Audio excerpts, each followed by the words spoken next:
A lot of them at the moment, you know, Ben Toon, a fantastic player, has given up because of his knees. So there may be signs that some of the top players are just on the wane a little. But believe me, when it comes to the World Cup, I think on their own grounds, in their own backyard, they're going to take some beating. I think Wales would have no chance playing Australia in November in a World Cup final, but get them early. You know, Australia aren't even thinking about, you know, putting together their final team yet. They'll be experimenting. It's a great chance for Wales to really upset the apple cart. And New Zealand perhaps going the other way. They've got a young team perhaps approaching its peak. Do you know what's incredible, Graham? When I looked at that final yesterday, the Crusaders versus the Auckland Blues, Carlos Spencer, they're not sure. He's playing the rugby of his life. If he's going to be the fly-half, or is he going to be Mertens, or they got another guy somewhere else. Their strength in depth is incredible, and that's going to be the big test for Wales, because I think when they play Wales, they came over and beat us with a second string side. We played very well for 70-odd minutes. You play them in their own backyard, and I think they'll want to put 50-60 points. Wales played really well against New Zealand until that final flourish at the end.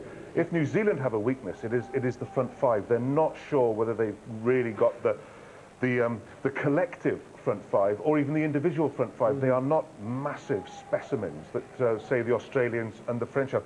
Having said that, nobody puts things together quickly and better than the All Blacks. And if they did put things together, how damaging would it be for Wales to go down there and take a couple of thumpings before the World Cup?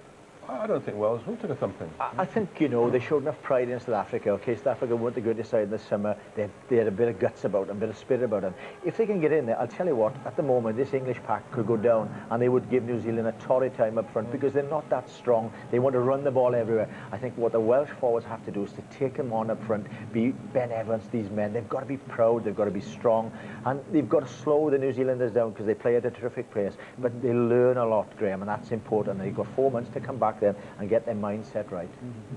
Well, that tour is all to come, of course. For the moment, we're here at the Madejski Stadium in Reading for the final of the Parker Pen Shield between Caerphilly and the French club Castres. And the Caerphilly fans still starting to arrive here. We've got about 25 minutes or so until the kick-off.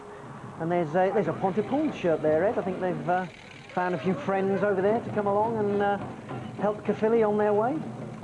Great colours, the old red, white and black. Yes. Teams are out behind us warming up. It's conditions look perfect actually. The ground looks wonderful and it's brightening up here. Yeah, it's a wonderful stadium, the Madejski Stadium. It's just one perfect venue for rugby. And when you look at some of the stadiums back home in Wales, here's the lesson for us one. Let's get these stadiums back home in Wales. We've been following the Chwarae Teg Awards all this season on Scrum 5, of course. Let's have a look now at some of the work that they've been doing all through this season.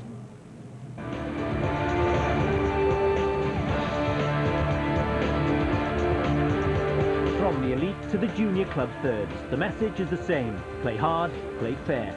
Principles that have been embraced by youngsters and seasoned professionals alike. The Dragons Rugby Trust safeguards and appreciates the interests of all abilities and ensures that the Fair Play campaign will continue to underpin the spirit of rugby.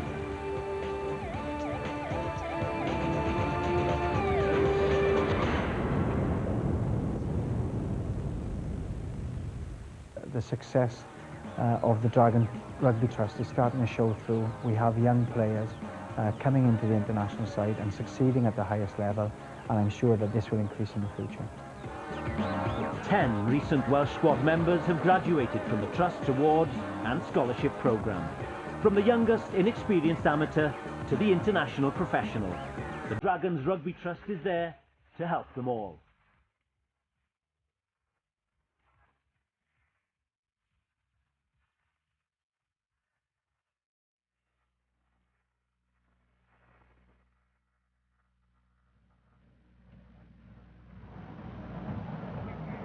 A lot of the Caerphilly fans now here in the stadium, in the Madejski Stadium.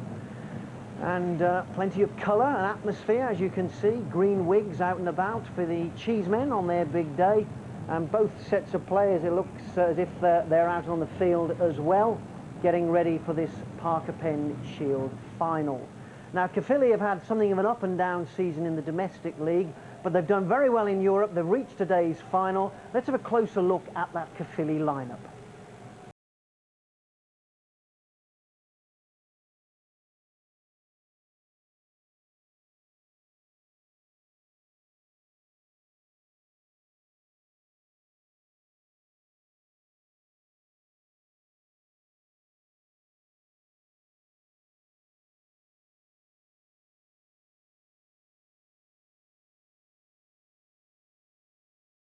underdog, and some of these guys have had some tough hardships, and I know that they're going to play off instinct on the weekend. And you know, there was one particular game where we actually put everything together.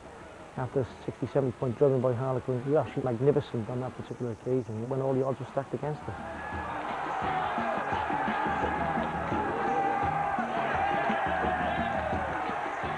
The build-up to this final has been great as far as we're concerned. Fair play to the coaching staff this year. They've got other boys involved. They haven't been shy to invite other people on board, and I think it's worked well. Well, I mean, we had a special session down with Clyde Griffiths in the barn yesterday. You know, I've utilised all the coaches around me really, and you know, I had more discussions with some of the senior players regarding the build-up to the game.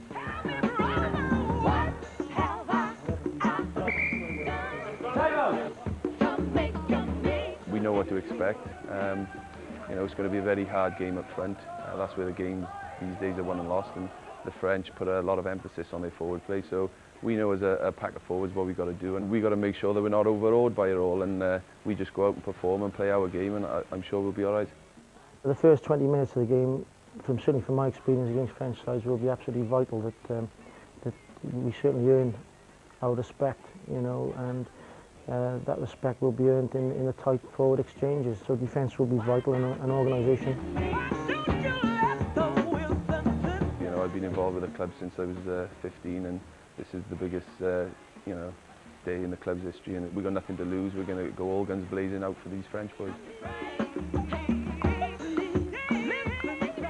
My spies in, you know, over the water there, they tell me that they're unsophisticated in the way they play their rugby, and brutally direct, if you like. And you know, I've seen both sides to Castres. I've seen them come out on a poor day, lacking a bit of confidence, and I've seen them in a recent tape where, you know, they've grown massively in confidence, you know, with their build-up to the European game, and that's just what we get the first version I mentioned on the weekend.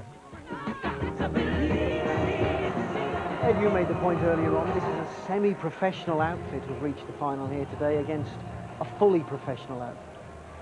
Yes, and it's a final, and Castres are up for it. But Castres have had a poor season. You know, they're meant to be one of the big hitters of French rugby. They reached the Heineken Cup semi-final last year to lose to Munster. And all this season they've been involved in a dogfight against relegation. If you don't get into the top group in France, you have to enter what they call the play downs, and the bottom side there goes down from the elite group. And Castres have been worried just about all season that they will be dropping out of the top flight. So they've been a club in crisis. So their confidence is low. They can play appallingly at times. They say themselves, but at the same time, they can also play very well. And I think they might just strip the frills out of their game and just give it a good old battering, which hurts semi-pros. How much status do they attach to this tournament, this final here today? Oh no, it's big. It is big for them. I mean, French teams don't go with a massive travelling support. Just because they won't be here in their tens of thousands doesn't mean that it's not important for them. They have won nothing this season, and this is a big pot. It is, you know, it comes with kudos for the French. The French take Europe very seriously. So yeah, they want this. This, of course, was a side that reached the semi-finals of the Heineken Cup last season, a side perhaps that can on its day put it together. Let's have a good look, a closer look at the Castres side.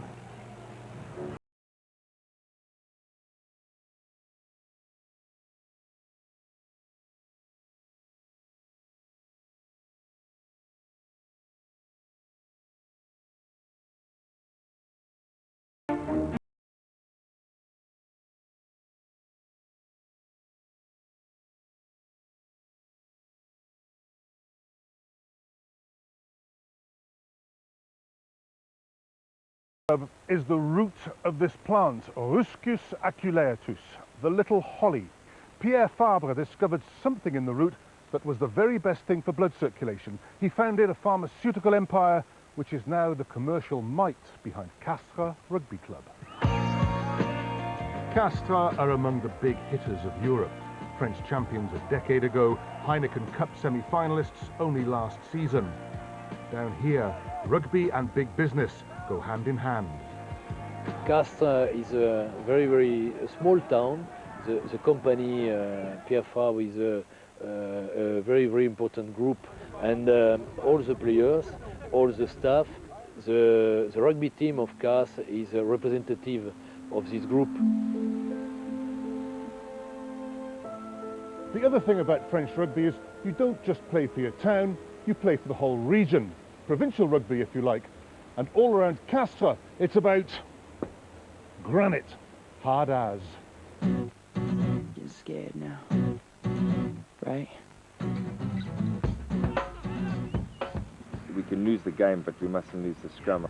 It's my second year here now, and I know the scrumming is a big thing in France. I think it's not just not just with Castres. I think it's with all teams. But I mean, Castres, in one game we play it tight, next game we throw it around. I wouldn't say there's a distinct style. It was 10 years since the last won the French Championship, so it's a big season for Castres, but they haven't had a good season this year, to be honest. It's a strange mentality in France. There's not as much pressure when you go away from home as there is when you're at home. If you win your home games, everybody's happy. If you don't get hammered away from home, everybody's happy as well. So just the French mentality. The good news for Caerphilly is that this season Castres haven't been doing much of this.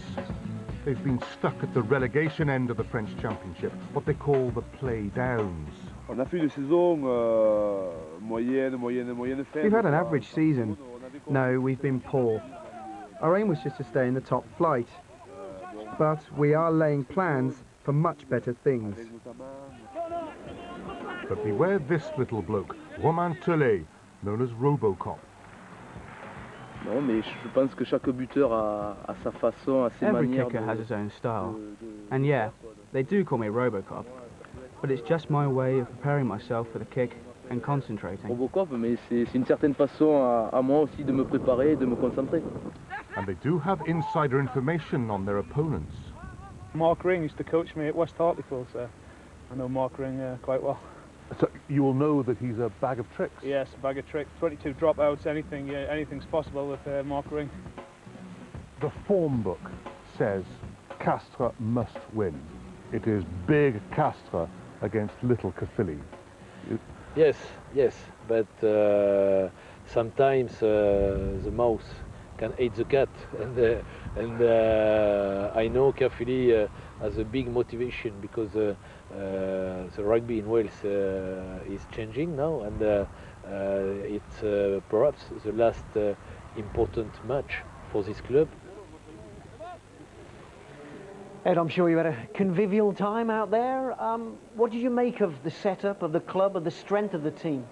It's a beautiful part of the world, and they have a training facility outside the town centre set up by this pharmaceutical company, Pierre Fabre, and they have facilities second to none. Mm-hmm. But they are the big cats, and it's time for the little Welsh mouse to roar. That's the way they obviously see it, as perhaps a big side against a small side. Do they know much about Caerphilly? Are they worried about them? How much have they looked at what Caerphilly have achieved over the last few years? Well, they know about Caerphilly. They know that they are part of a Welsh scene, and there is a respect in France for Welsh rugby. They'll know a lot less about them than they would do of Llanelli or Cardiff. Sure, but they know that they are, coached by Mark Ring. Yeah. They have players like Justin Thomas in the ranks, and they will be concerned. They won't be terrified. Mm-hmm. Mm-hmm. You talked about the links with business in Castres, something that extends throughout French rugby. Why is it, do you feel, they've got a relationship with their big businesses, a very cooperative relationship, whereas here in Wales, the Welsh Rugby Union seems to be quite negative, perhaps, sometimes, to some of the men who want to get involved and put money into Welsh rugby? Well, yeah, without going into the sort of macroeconomics of it, I think, France is a big country and full of wealth, and there isn't that many big companies in Wales who are prepared to become the overlords of a rugby club. And it's more than just one owner coming in and signing personal checks. We rely too much on personal benefactors. So these are more corporate backing. Oh, it is. Yep. It's very much a corporate affair, and the town councils get involved. The big companies come in, and then the individual sponsors come in. It's a much more cohesive backup on the financial front in France, and really, it's the group sense we've got to cultivate in Wales. Mm-hmm. Okay, Gareth Lewis is downstairs on the touchline and has some team news. Gareth. Thanks very much, Graham. Well, these are the Caerphilly fans behind me. This is the team they'll be cheering on. As you heard from Mark Ring earlier, an unusual week for him, and he's got almost a full complement to choose from. Sam Cox and Andrew Williams, only real big-name absentees. Rob Higgett, of course, as well, has broken his shoulder and has pulled out at the last minute, so Jared Murphy comes in for him. Now, elsewhere, just 4 changes from that side that squeaked past Andover in the last round. And that means heartbreak for Geraint Lewis. The Silver Fox will start his last game before retirement on the bench. Tonaholo Tofahamer replaces him. Elsewhere, it's Sione Tuipulotu for Owain Ashman. Joel Abd comes in for Simon Granger, and Captain Chris Ferris, the fireman, in at hooker. He'll be looking to douse Castres' European ambitions this afternoon. Now for Castres, their big absentee comes at hooker. Rafael Ibanez starts on the bench for the Barbarians against England this afternoon. They still do have a few household names though. Ugo Muller, the speedy former French winger, Christian Stoicher, the Italian centre, and watch out too for Mauricio Reggiardi. Remember, Colin Chavez had a bit of a spat with him in the World Cup. Now Castres certainly have the pedigree, and just looking at them at both teams warm up here out on the pitch a few moments ago, they also look to have about a stone a man advantage. I'd be interested to see what the actual pack weights are. Back to you, Graham. Time to look then a little more intently at those 2 lineups. Phil will look through the Caerphilly side, but Ed, let's have a look at Castres. Their back 3 will rely heavily on the experience of Ugo Mola, the former Test winger, and they have a big name player in the centre as well, Christian Stoicher of Italy, raised in Romania but an Italian player. And now then, Robocop, number 10, Romain Tullet, a unique kicking style, well worth watching. Let's hope he doesn't have too many shots at goal though. And there we have the back row. It's going to be big and it's going to be speedy, very direct. A great name in the second row, Nicolas Sponghero of the Sponghero dynasty, nephew of Claude and Walter. And up front, Mauricio Reggiardo, the Puma prop. Well, as we know, they scrimmage like hell in Argentina. And the Caerphilly side, Phil Bennett is up in our commentary point. Phil. Yeah, the back 3 very important this afternoon. Ryan Howells rated very highly by Mark Wren, should have had a regional contract to Colin Ringo. In the centre, key man Roddy Buba, lots of experience, he'll be vital. And I think possibly the key man this afternoon for Caerphilly, Justin Thomas, ex-international fly-half and goal kicker. The front row, the back row, sorry, Mark Workman, been with Newport, he'll add experience in there. And great for me to see in the second row, Paul Jones. I saw him as a young man with Llanelli, a great line-out forward. Let's hope he can win his ball this afternoon. Captain by Christian Ferris, the hooker, very lively man for Caerphilly, vital that he leads by example. Phil, do you feel that Justin Thomas, a player that Mark Ring has converted from a full-back to a 10, is a better player at 10 than he is a 15? Well, I've seen him play quite a lot this season, and he seems to enjoy the responsibility of being at number 10. He likes to run the game. I don't know, you know, they've rested Luke Richards, who's a very, very good player, a very, very good goal kicker. So there's a huge responsibility on Justin Thomas. Hey, Graham, he's got the speed, he's got the gas. If he can perform there this afternoon, and he's got the experience, vital that he performs at number 10 for Caerphilly. But he's quite a slight figure, Justin Thomas, yeah. So what he doesn't want to be doing is going backwards. It's all about how well the Caerphilly pack can cope with what is going to come at them up front. It can be done, you know, they've just got to hang on in there, quick ball, get it away from the line out quickly. But, you know, as we say, the unorthodox is the key to Caerphilly. We've seen them struggle in the Welsh Premier Division. Do you think they played a different style in Europe? Perhaps Mark Ring talked earlier in the week about them being a little bit more uninhibited in Europe, not so much at stake, perhaps. Yeah, I think they probably are more at ease in the unfamiliar surroundings of Europe. I mean, they have played largely Italian opposition on the way here, but, you know, we know the Italians are improving. Caerphilly are semi-professional, but which means they do bring something different to the modern game. It won't be enough, but I just think they may well generate a few surprises out there. You're writing them off? I think they'll lose in the end, yes. You go along with that, Phil? I think they'll give it all, and I hope they really enjoy the occasion. It's fantastic to see the supporters up here, Graham. But at the end of the day, I think the strength of Castres, their experienced guys who we mentioned early on, they'll probably sway the day. But Caerphilly, as long as they enjoy the occasion and, you know, go away with dignity and pride. You go along with that, Gareth? Yeah, I think that very much favourites will be Castres. They've got the experience as well. This is their 3rd Shield final. They also made the semi-final of the Heineken Cup just last season before losing to Munster. So obviously they got that experience. The one thing that Caerphilly will have, as Phil was saying, are those people. It's not the biggest crowd ever in the Medeski Stadium, but I tell you what, those who've come up from Caerphilly are making a lot of noise. Yeah, I don't think there's anybody over from Castres, and Caerphilly have come. There's about 1,000 people here, and the players will want to sort of express themselves and, you know, say thank you to them for coming up to the Majeski. And let's hope, you know, that they have a great day out here. I met them in the hotel downstairs. Somebody had to pay $2.50 for a cup of coffee. He thought he was having a 3-course lunch for that. He said back home. But no, they're in good voice. They've had a couple of beers, and let's hope they enjoy this great occasion for them. That is David Barrier, the captain and second row of Castres.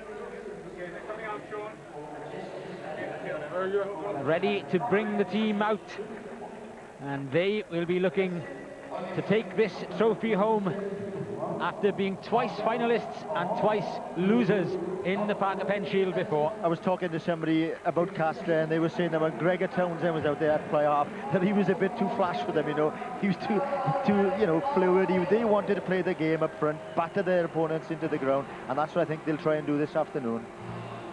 A lot of experience, Barrier. And this is a tough Castres team. They're big up front, they're very direct, and they're not that small behind either when they got the likes of Christian Stoica in midfield.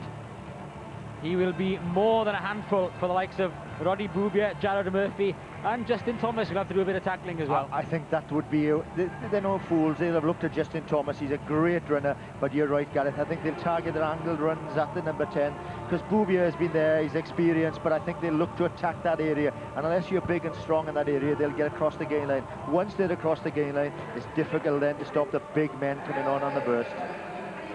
Biggest day of their lives for these guys. Let's hope they can really do themselves justice. A huge moment for Caerphilly as Chris Ferris leads out his team to a massive roar, and the people who've travelled up from South Wales, the Green Army, are here in their numbers supporting Caerphilly and giving their best on the big occasion for them. Their most experienced player, Justin Thomas, 9 Welsh caps back in 95 and 96. On the other end of the scale, young Ryan Howells on the wing, just 22 years old. Big things expected of him. And Chris Ferris, who's had spells with Bridgend as well as Caerphilly, will be providing a bit of experience and know-how up front as well. Yeah, and I think just a quick shot, Gareth, for Geraint Lewis is on the bench today, you know. I would have loved him to have played. He's been a great servant to rugby, Pontypridd and to Caerphilly. Donald Courtney of Ireland, the captain, and Geraint Lewis, the old Silver Fox. And Mark Ring said it was the most tough decision he's ever had to make in rugby, was to choose the team for this one and leave out the players who may be on the bench or not involved in the starting lineup, and how disappointed they were.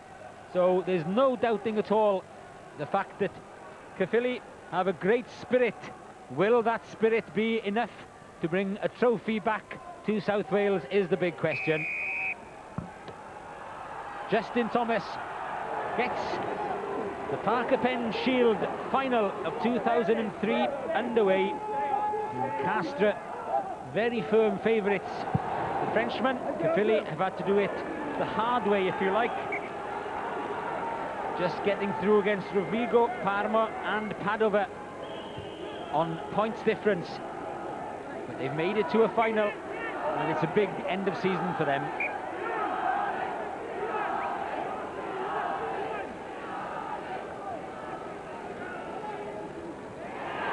Good first line out ball.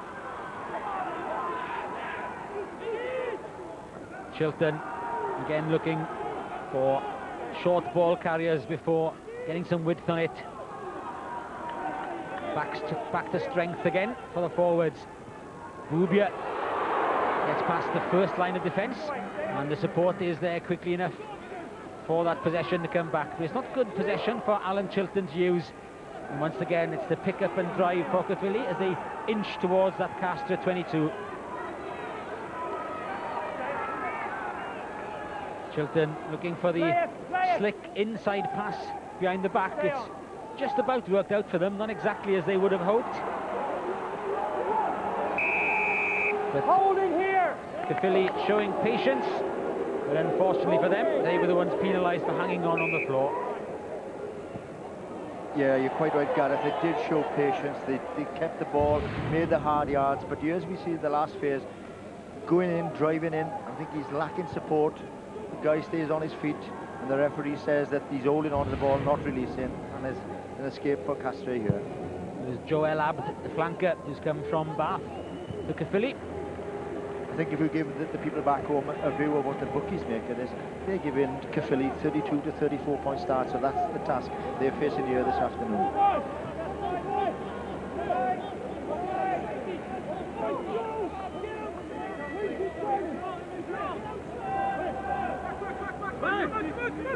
Towards the tail, but too long in the end. It was over the head of Guillaume Tossac. Caerphilly have the advantage after the slight knock on at the line out by Castres. Bubia again, just getting over the gain line.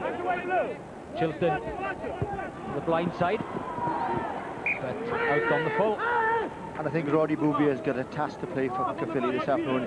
You know, he's got lovely light feet, he's getting on in years, but he can break defences down like his brother Neil with his side step. And I think Roddy Bouvier, give him the ball quickly and he can create a bit of panic in the Castres back division.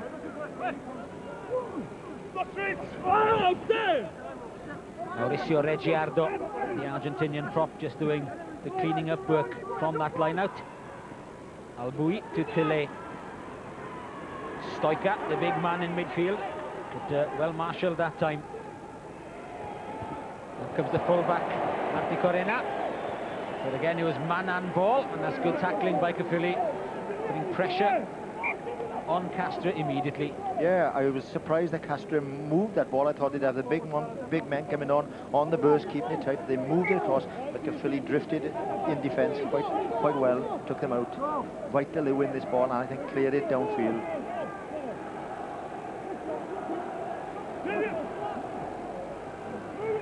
Nicely taken by Paul Jones. It went forward, says Donald Courtney. He seemed to leave the grasp of Paul Jones, but it's a Castres scrum. Now then, let's see if they do try and exert the pressure at this phase of play. When in fact the pack weights Caerphilly with a 2-stone advantage. Now, that's a surprise. Stoica came on the short ball, was a dummy runner though. Marti Corena on the 22, and that's good play by Caerphilly. Well, Joel Abd knocked the tackler, and Ruck was there, had been formed, says Donald Courtney. It's a bit unfortunate on Caerphilly. Well, Abd was on his feet, but the referee says he wasn't the tackler and shouldn't be getting hands in there.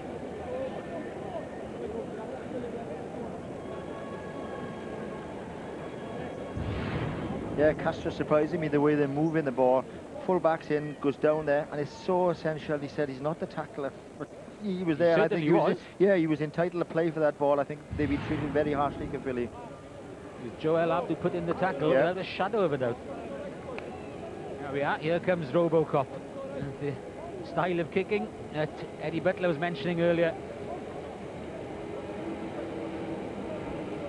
Romain Tilley.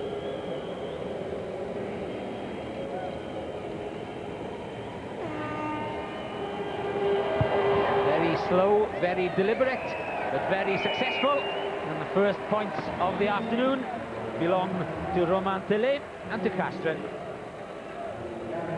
Yeah, Castres surprising me early on. I know the conditions are perfect. They're moving the ball wide. I thought they'd stick it up the jump bit early on and drive. It's vital now that Caerphilly can try and get some possession. Justin Thomas put this ball on a sixpence, give his forwards a chance, get some possession and move it wide themselves.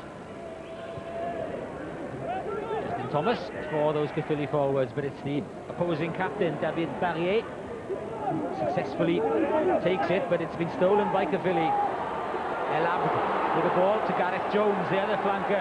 Excellent work by the Caerphilly back row, but they've lost the ball in contact, and just at the crucial moment. Great turnover by Caerphilly, and they'll be disappointed there. Good run by Gareth Jones. The flanker shows strength. There's a lovely pass. Look, takes one man out of the game, goes in there, and this would have been quality ball, but there's where it went forward. Another mistake, and probably clear towards the halfway line. Stay bound far side. Al-Boui. Kick out of defence though is infield, and Sione Tuipulotu with a chance to counter, finds Caerphilly. Caerphilly is a strong runner. It's a fine tackle by Al-Boui, and it's robbed by the hooker Remy Vigneault. And Al-Boui straight back up on his feet. Gets it away to Uga Mola, the winger, the international winger who's played a lot of his rugby as outside half for Castres, and knew the danger and came straight over there to do the kicking duties. Yeah, very handy with his left boot as well, Gareth. So vital. But I was, you know, uplifted by the scrum there by Caerphilly. They put a bit of pressure on Castres, and things looking good if they can settle down. I think they're a little bit nervous. A couple of knock-ons, settle down, get some ball out wide. It's well won by Mark Workman that time for Caerphilly. Need to readjust, but took it in nicely. And Chris Ferris leading the charge up towards the 22 again. Picked up by Darren Davis. Caerphilly lock. Chilton gets it out to Justin Thomas. The miss pass to Booger in midfield. Tuipulotu come in on the angle, but in the end had to change that angle and lost the possession because of that. So the advantage being played for Castres at the moment. And again the pressure relieving kick. This time, just about making touch, but referee says that's not enough of an advantage, although they're 60 metres downfield. It would have been Caerphilly's throw. Yes, those little mistakes at the moment, which are, making Caerphilly pay quite heavily. He comes in on a good angle, Ryan, gives him the option there, and there's a gap there, look, but he knocks the ball on. And as I think they're a little bit nervous, and then, they need to settle down quickly. They've got to take those kind of chances.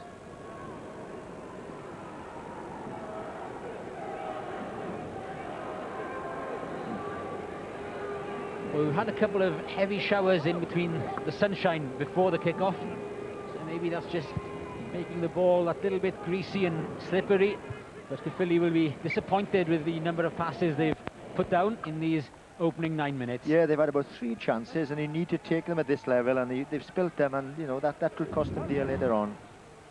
There we are, 3 of them. Hold it, in you come. Let's have this clean. Blood, please. Blood. Blood. Can we do some water, ref, please? It's a bit warm, isn't it? And it's Vigneault, the hooker. Just needs a sponge, taking a bang on the nose. He's got Barrier and Spanghero. There's the big men. Down comes Spanghero. It's meant for him. He just gets fingertips onto it.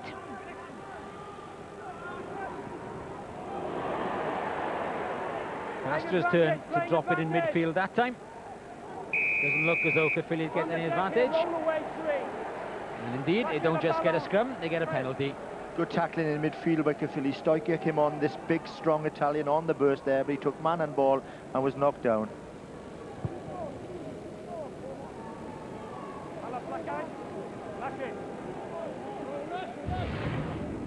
Nice and deep there he comes, but he took man and ball. Good tackling there. He took his eye off the ball. There's a knock on. First Castres mistake.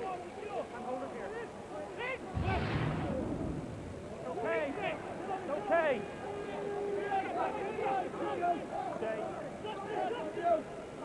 Al-Boui to the blind side to Vigneault. Ryan Howells. High tackle here. But previous tackle was high. Get a number. Skipper. And Donald Courtney wanting a word with Chris Ferris as well. I didn't get a number. Neither did the touch judge, okay? All right. Yeah. Okay, have a word. All right, yeah. Okay. Can be a bit finicky, Donald Courtney. And we've heard a lot of whistle in the opening 10 minutes. Yeah, I just hope he lets it flow, Gareth. As I say, it's a great occasion for both sides, especially Caerphilly possibly. And I hope he's not too picky and the game flows like we saw on Friday evening. Let's have a look. They worked the narrow side. I didn't see what the high tackle was. Well, took him by the collar, really. I don't think there was any viciousness in that. And he has been a bit finicky. Let's have a look again. He's going through. Perhaps he did catch him around the throat area, but I don't think he did a lot of damage.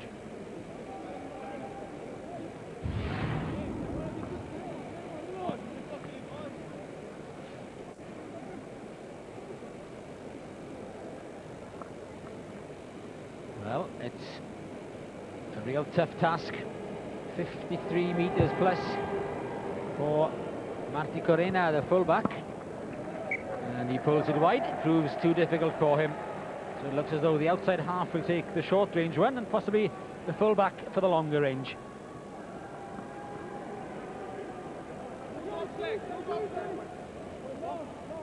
So it remains at 3 points to 0 in Castres' favour.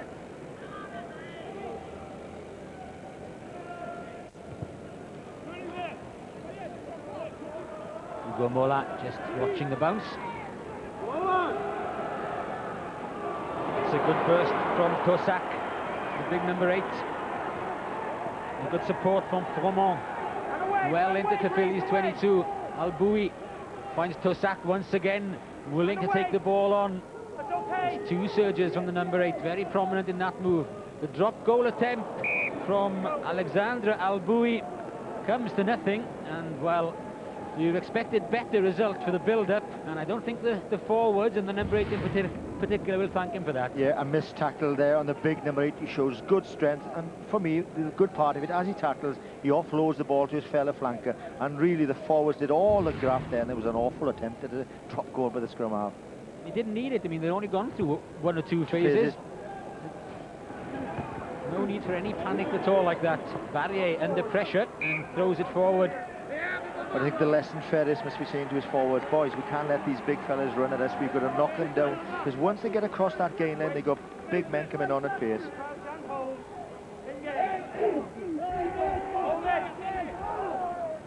Stay bound far side. Workman with a pickup, takes out 2 back row defenders, but the ball breaks for Tillet. Stoica, Rock in midfield as well. Loose play though, and it's picked up by Roddy Boubia. Boubia looking for a way through, sees Fromont and then Garcia blocking his way. Chilton and Justin Thomas in the end, just happy to relieve the pressure and put it out of play far side. But all that pressure came from yet another Caerphilly mistake. Mark Workman picked well up at the back of the scrum, but lost the ball, which gave the Castres backs possession, and really you can't afford to make these mistakes. I don't think Castres got the most exciting backs in the world, Guy, you know, so Caerphilly can win a little ball and play the way they normally play, then I think they can rattle them a little. And there was Mark Workman, who obviously felt the effects of that tackle, which maybe dislodged the ball. Capo couldn't hold on to that one, and it's turnover ball for Caerphilly. Boubia tries to slip it to Ryan Howells, who'd come off his wing. But it's very untidy at the moment, and the feature of play is that neither side can really hang on to it long enough to develop any passages of play. I was just going to say, there's no pattern to the game. Nobody can hang on and set up another phase, and another 5 or 6 phases. It's very, very loose. Lots of mistakes by both sides, and the game hasn't settled down at all.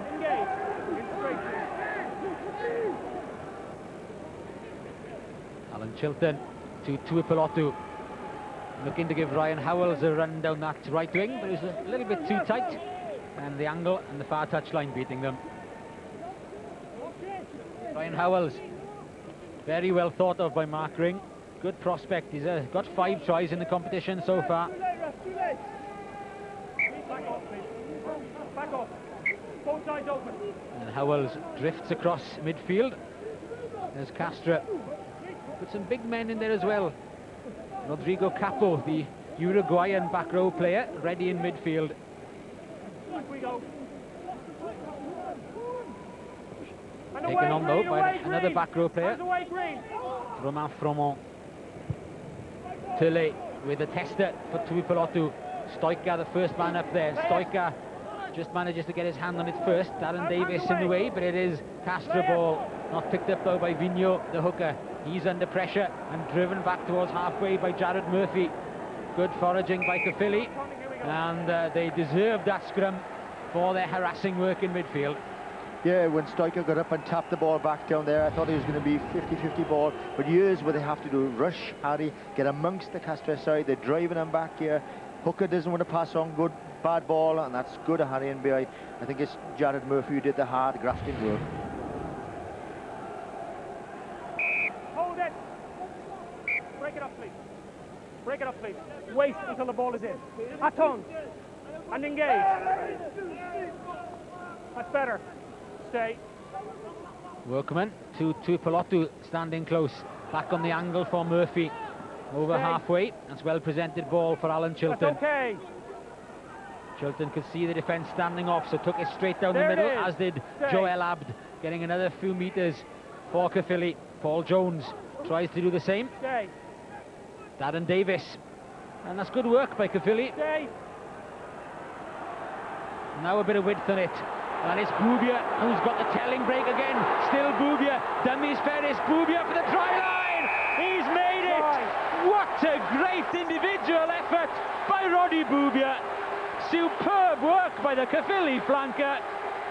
And that is a great start for Caerphilly. The first try of the final to Roddy Boubia. Yeah, fantastic try. And as I said earlier, he's the one man for me who's got the ability to beat people. Sees half a gap through it. Lovely sidestep then. Half a dummy. Strength. Just over the line. That's Roddy Boubia. Full of skill, full of flair. And he spotted the gap very, very early. The centre drifted out, but he still showed quick feet. May not have the pace of maybe 3 or 4 seasons ago, but still good enough for this level. And a huge boost for Caerphilly. Justin Thomas adds the 2 points. And after a rather tentative start, there's half a smile then on the Caerphilly faces, because they lead by 7 points to 3. The one thing that's so evident for me early on in the game, this is no great Castres stride, you know, their backs don't look that quick, their forwards are not that sort of huge and good forward at the moment. Hey, Caerphilly, believe in yourselves. Well, Ian Boubia may still be having nightmares about this ground, Llanelli Northampton, but brother Roddy can certainly celebrate after that effort. Great take from there. It was Paul Jones who was up there, and Darren Davis and Darren Sweet are the two who are working Caerphilly up towards halfway again. Stay on. Stay. Justin Thomas, Murphy, a miss pass this time to Tuipulotu. There's almost a gap there as well, but in the end he and Taufahima got in a bit of a muddle, and it ended up fairly innocuous. One winger misses out, and we can join another winger who's on the bench. Geraint Lewis is with Gareth Lewis. Thanks very much indeed, Gareth. I've made my way up into the main stand. The Caerphilly replacements went absolutely bananas when Roddy Boubia crossed for that try. I'm with Geraint Lewis, as you said. Get your analysis of the game so far. Yeah, I think, you know, we're quite positive at the moment. You know, we seem to be coping quite well up front. You know, the scrum seems to be going well, and the line-out as well. We're making good grounds, you know, picking up and just, you know, testing their rucks and mauls out, you know, and yeah, very positive, and a brilliant bit of individual magic by Roddy Boubia there, and you know, it's going to lift the confidence no end. Did you think he was going to make it? I wasn't sure. I thought, oh, if he didn't score here, he's going to have a bit of stick after, but fair play to him. He showed some really great strength and just managed to reach his arm over. They seem to have settled down a bit now, the Caerphilly boys, after maybe a bit of a nervous start. What was said in the changing room just before they came out? Yeah, obviously, you know, the occasion, it's a new experience, you know, for a lot of the boys, and the adrenaline was flowing, and I think it was always going to take a few boys, you know, a couple of tackles just to sort of feel their way into the game, but we seem to be settling down quite comfortably at the moment. Are you a good spectator? No, I'd much rather be out there, but you know, just have to wait and see how the game turns out. But you know, as long as the boys keep it going, you know, we'll be delighted. Geraint, thanks very much. So Geraint Lewis fairly happy, as will be the rest of the Caerphilly team and supporters midway through the first half. The first quarter safely negotiated, and a 7-3 lead to boot. Not the best boot though from Tuipulotu. Gives Marty Corena the chance to counter. There was Tuipulotu across to cover. Chilton looks up. Sees that Justin Thomas is there. When just touched in flight. And it's Tosak who's back there. And not the best of kicks from the number 8. Chilton. And immediately Caerphilly look to get some width on it. That's Holo Taufahima. The straight route from the winger. Stay on. Hands away, Blue. No, play it. Warning for Castres to keep their hands off it. This terribly slow ball for Caerphilly. Not really anything they can do with that, and in fact they've lost it. Stoica to Vigneault, to Ugo Mola. Mola tries to keep it alive and does. And the hooker, Vigneault, in the movement for the second time. And Stoica just piling Joel Abd out the way. But that is tenacious work from the Caerphilly flanker. Yeah, Ugo Mola, an international, shown no respect there. He tried to be a bit flash, and here's the hooker who's been involved in quite a few times, but a great tackle there, knocking him down, and Stoica doesn't like that very much, driving him over the line, but you can't pay these fellas any respect whatsoever. You've got to pile into them, and that's a great tackle by a lad, the flanker.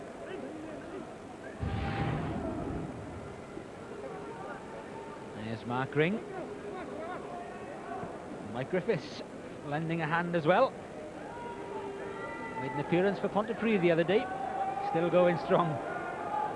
Quite a few years after appearing for the British Lions. Let's go, fellas.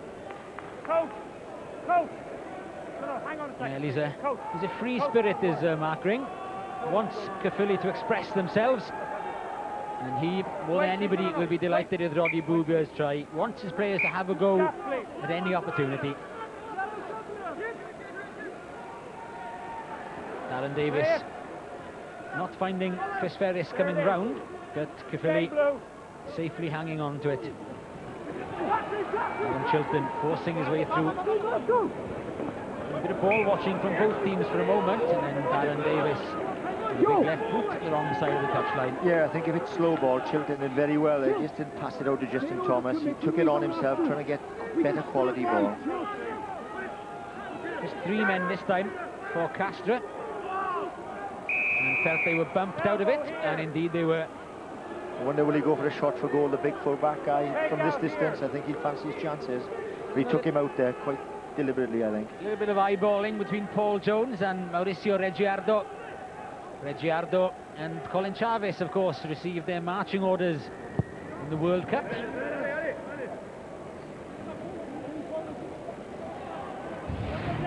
This line out, it's only a 3-man line out, and look, you can see just the elbow going there, I think, from Paul Jones, and quite deliberate in front of the referee, and it's given Castres a great position now, line out in the Caerphilly 22.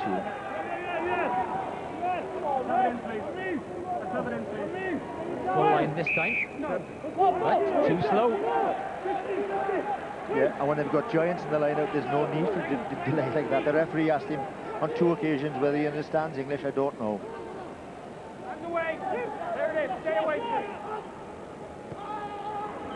Justin Thomas off his left foot that time,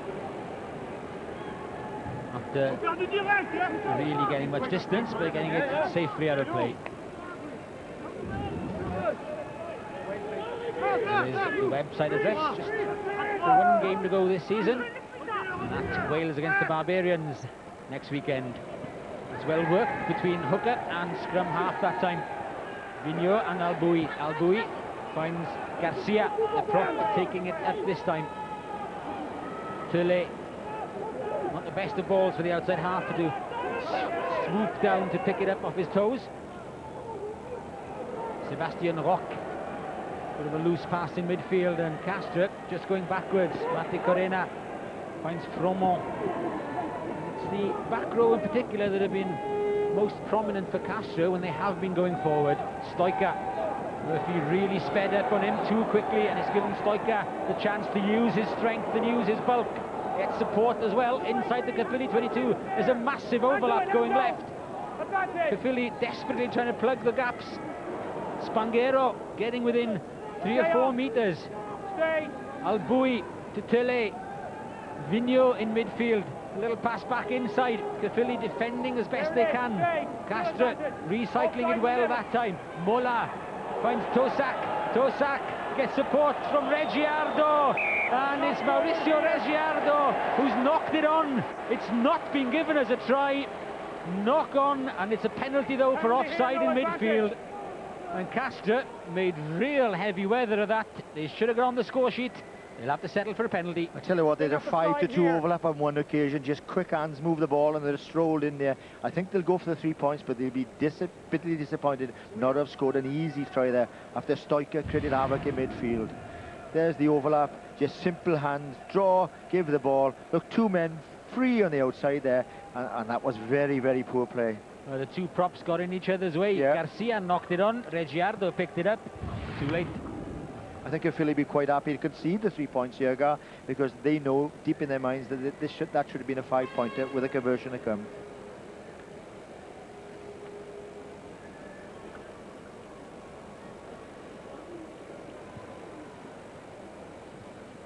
Goes back to the robotic Romain Tellet, and he puts over his second successful penalty of the afternoon and brings Castres back within a point. I think another warning for Caerphilly. They've defended so very well, but on that occasion Stoica just burst through the midfield, took 4 or 5 people out of the game, and that in the end enabled the overlap.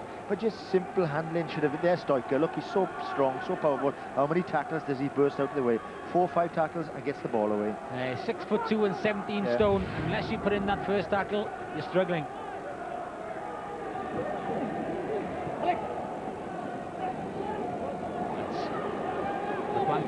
Rodrigo Capo, Uruguayan international. Tellet. The sun bursts through on the Medeski Stadium. You're quite right, Gareth. The thing, the only aspect of Castres' play that I've respected and enjoyed has been the back row play. They've looked good with ball in hand. Otherwise, this and Stoica's burst, they don't look a great side. You know, Caerphilly must take a lot of encouragement for this.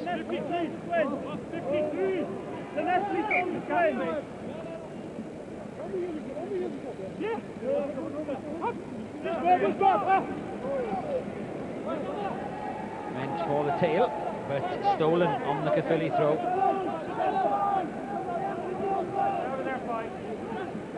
Stay on the way, Tellet, well, I think it was meant for position. Looks a bit long. Bounced behind the try line, then back into play, so it's a bit fortunate for Castres. To Pelotu, downfield to Tosac, who's covering again. Tosac picks those knees up. That is a good tackle by Chris Ferris. Regiardo, Stoica. Stoica looking for the handoff again. There it is, laid back to Barrier, the captain, up to the Caerphilly 22, but he's lost it on the floor. So can Caerphilly work it away? Safety first from the 22, and that'll do nicely. Yeah, and that will again give Caerphilly the incentive, get the tackles in, stop Stoica. He looks at the threat in midfield and just belt it down. Look, they're not very happy, standing quarrelling with themselves, and they turned over the ball there. Very unusual for a big French pack of forwards. And what Caerphilly said to their pack of forwards, thank you very much. When he eventually comes back, they put it down 60 metres downfield. And Jared Murphy showing the way to Sione Tuipelotu and Romain Tellet. There was a bit of an aimless kick downfield from the Castres outside half. Wasn't quite sure if he was going for touch or just trying to belt it down there. I think they're panicking a little, Gareth. You know, they've been stunned. This is the try for me. The one bit of magic of the game, half a cap, inside the man, beats the covering back row defence, then half a dummy again, strength over and by the post. He's got that bit of magic in him as Roddy Boubia. Well, they're such a talented footballing family, aren't they? All three of them have contributed to Welsh rugby. Yeah. And as you said earlier, Roddy Boubia laying perhaps a ghost of that. His brother Ian was distraught with that last kick of the match. Was it Grayson, I think, kicked it against Leslie Agar?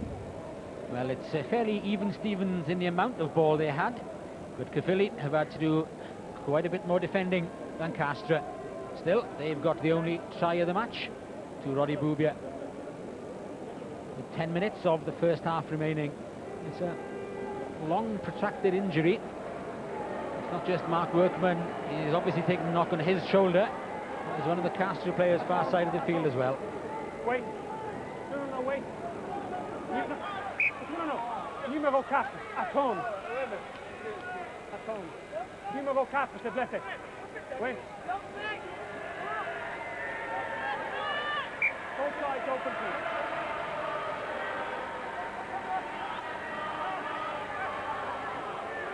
Tosac at the tail for Castres. It's okay.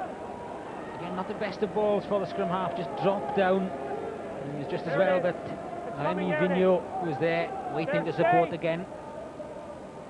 Tosac on the inside, but again, the outside half, Tellet rather unsure. Stay off. Justin Thomas has Darren Davis on his inside. But good work by Vigneault, the Castres hooker, on the deck.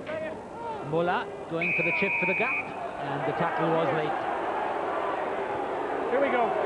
But again, Gareth, the outside half, to let under pressure, not kicking well, looking just to belt it anywhere, and his kick charged down. Not a happy side at the moment. Good chip by Mola. Bit of a dive as well. He stood his ground, and okay, it's a penalty. But they're panicking. They're not playing with confidence at all. But that is a great kick. That's a superb kick from Tilly. Left-footed, spiralling for the corner. And he had a precious little angle to work from as well. So this has given Castres an excellent position. And look at the forwards coming towards the line. There's not a great deal of sparkle and sort of step in them at the moment, you know. I think they've been rattled by Caerphilly, but this is dangerous. 10 metres from the line. Could be a rolling maul or Stoica in midfield from the line out. Full line, they go for Spanghero, and he takes it. Reggiardo comes on the peel. So does Garcia, the other prop. Vigneault is in there. So is Capo. Won't be able to drive from there, but two back row boys are out in midfield. Straight though to the centre, Sebastian Roch, and he goes unopposed right under the posts. Maybe Caerphilly were expecting the big men, either the back row or Christian Stoica, but it wasn't. It was Sebastian Roch who got the Castres try that puts them in front. Yeah, that was an excellent try there, because he had so many men the outside half to pop the ball out to. He had two back row men there. He had choices on his look. There's the two back row men taking defenders, but it's the angled run cutting back in the inside by Sebastian Roch. I think they expected Stoica to have the ball, but the centre took his angled run very, very well.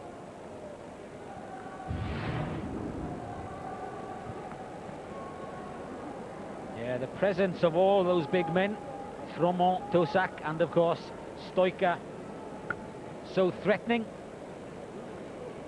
And then it was easy work for Roch. Easy work for Tilly to convert as well, and that is a 6-point gap that now opens up in Castres' favour. Yeah, and you spot on, Gareth. It's the men on the outside that create. And look, number 8, is he going to have the ball? There's the man coming on the run, number 6 was as well. Stoica come there. 3 runners, dummy runners off the ball, and I think the Caerphilly defence caught off guard, and he took the try very well. But it was the dummy runners, for me, the big men, who did the damage.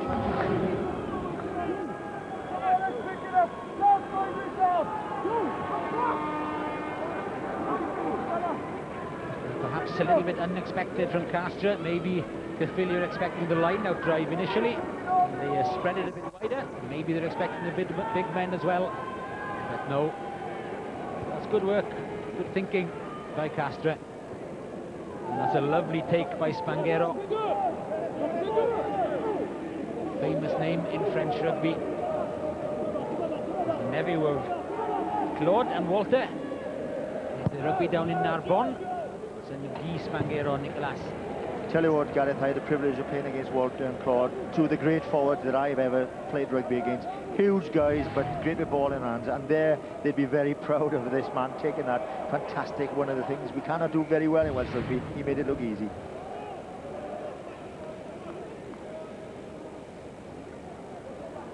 Justin Thomas to Jared Murphy. Ryan Howells comes back on the angle, but that's very poor play indeed. Really sloppy, and it's given the chance for Castres. Arbo hasn't had much of the ball on the left wing. Looks inside and finds Matti Corena there in support as well. This is danger for Caerphilly. Alboui couldn't get his pass in, but the possession is still there once again for Arbo, the winger. That's more secure that time. Tilly with the cross kick high up into the air. It's only Taufahima there. Mola bumps him off, and it's the flanker Capo who tries to force his way in the corner, but no, the touch judge says he was bundled out before getting the touchdown. That was very, very close indeed.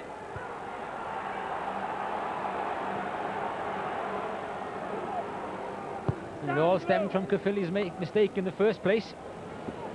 And have to make sure of those passes. Justin Thomas looks to set up the counter. Sees a lot of blue shirts around him. Not too many green there in support, and it's stolen ball again for Castres. Mola at outside half again. Takes on El Abd, almost beat him. Needed Murphy in support to bring him down. Alboui, nice take from Tillet. Has Fromont on his inside, so is Arbo, the winger. Arbo shrugs away the first tackler. Arbo for the corner. Oh, just the ankle top stopped him. Romain Fromont in support, and there's more and more pressure coming on the Caerphilly try line, but Castres just cannot nail it. Yeah, they're making hard work of scoring. Off we go again. Good play by Caerphilly, taking it quickly. Quickly taken to Gareth Jones, the Caerphilly flanker. Ryan Howells with a pickup, and that's good thinking by Caerphilly, not letting Castres settle down on it so near their own try line. Darren Sweet drives into Spanghero, makes another metre or two as well, and this is one aspect of play that has worked pretty well for Caerphilly this afternoon, just the pick up and drive, gaining an extra couple of metres. Very crowded blind side. Ryan Howells comes back towards the forwards. Darren Davis picks up. Chilton, a little chip over the top. Back there is Alboui. Fine tackle from Howells on him, and stole it as well. It's excellent work from the young winger. In the end, though, loses out to Guillaume Tossac, the big Castres number 8. And Stoica has gone back deep, looking to kick the ball out of play, and that's exactly what he does, and makes sure it's way in the middle of the stand so that Caerphilly can't take the quick one again. Yeah, there's the Gary Owen, there's the catch and take by the flanker. He thinks he's going in for glory here, but that's a wonderful tackle there. 50-50, the touch just spot on there, just out of your shot. He said no, he hit the flag, was touch and go before he got the ball down. That's Rodrigo Capo Ortega, the Uruguayan international. He's got half a dozen tries in the competition already. As we keep on saying, Gareth, the back row has been the dominant force with Castres so far. And as the sun comes out and the game picks the pace up, trying to get some water on board. Yeah, now, lovely angled run there. You think they're bound to score here. There's men on the inside. Great ankle tap. Look, and he can't get up. There's with the flankers there again, but again, defence there. 2 or 3 Caerphilly men tackling very well. Sorry, how many minutes you got left? It seems as though Tossac is doing the hard work. He's back covering, he's getting some tackles in and ripping the ball, and then you see the other 2 flankers, Fromont and Capo, roaming around the field. Yeah, exactly. But I think Mark Ring and his coaching staff will be quite. I think there's Mark not showing a lot of feelings there, but I think he'll be quite happy there, because I don't think there's a great threat behind except for Stokia and the back row with Castres. Caerphilly certainly not overawed in this first half, which is drawing to a close. Some 40 seconds plus injury time. There's been a fair few stoppages in the first half, and it looks bad news for Caerphilly.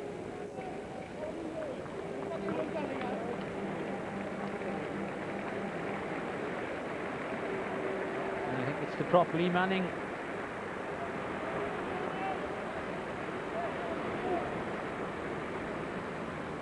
And if they'll be able to patch him up during the interval, which is fast approaching, and whether they'll have to have a permanent replacement on the field. But what a moment, what a great moment, because as Lee Manning goes off, then Billy Bilton comes on, and he was 44 last Monday. Incredible servant he's been to Caerphilly rugby, and what pleasure you can say as a commentator that somebody older than yourself is still playing.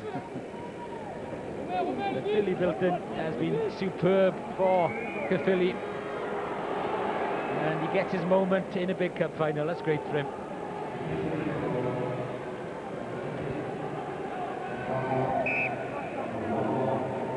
Yeah, I think it's vital now that Caerphilly concentrate. What they don't concede is another try or 3 points before half-time. And if they go in 13-7 or they can grab a few, I think they'll be delighted with their first half performance. They won't be afraid of this lot.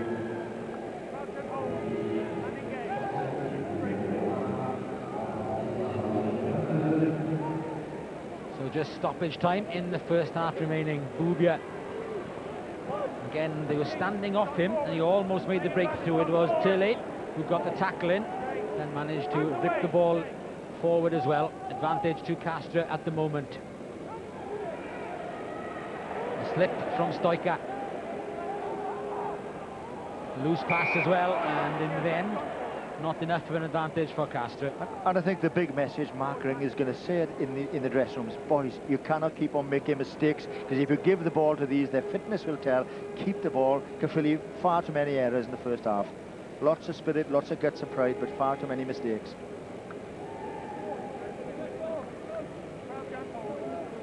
Yeah, making notes, and one of the notes will be, boys, keep the ball, don't lose it. Tosak with the pickup from the base of the scrum, linking with Alboui.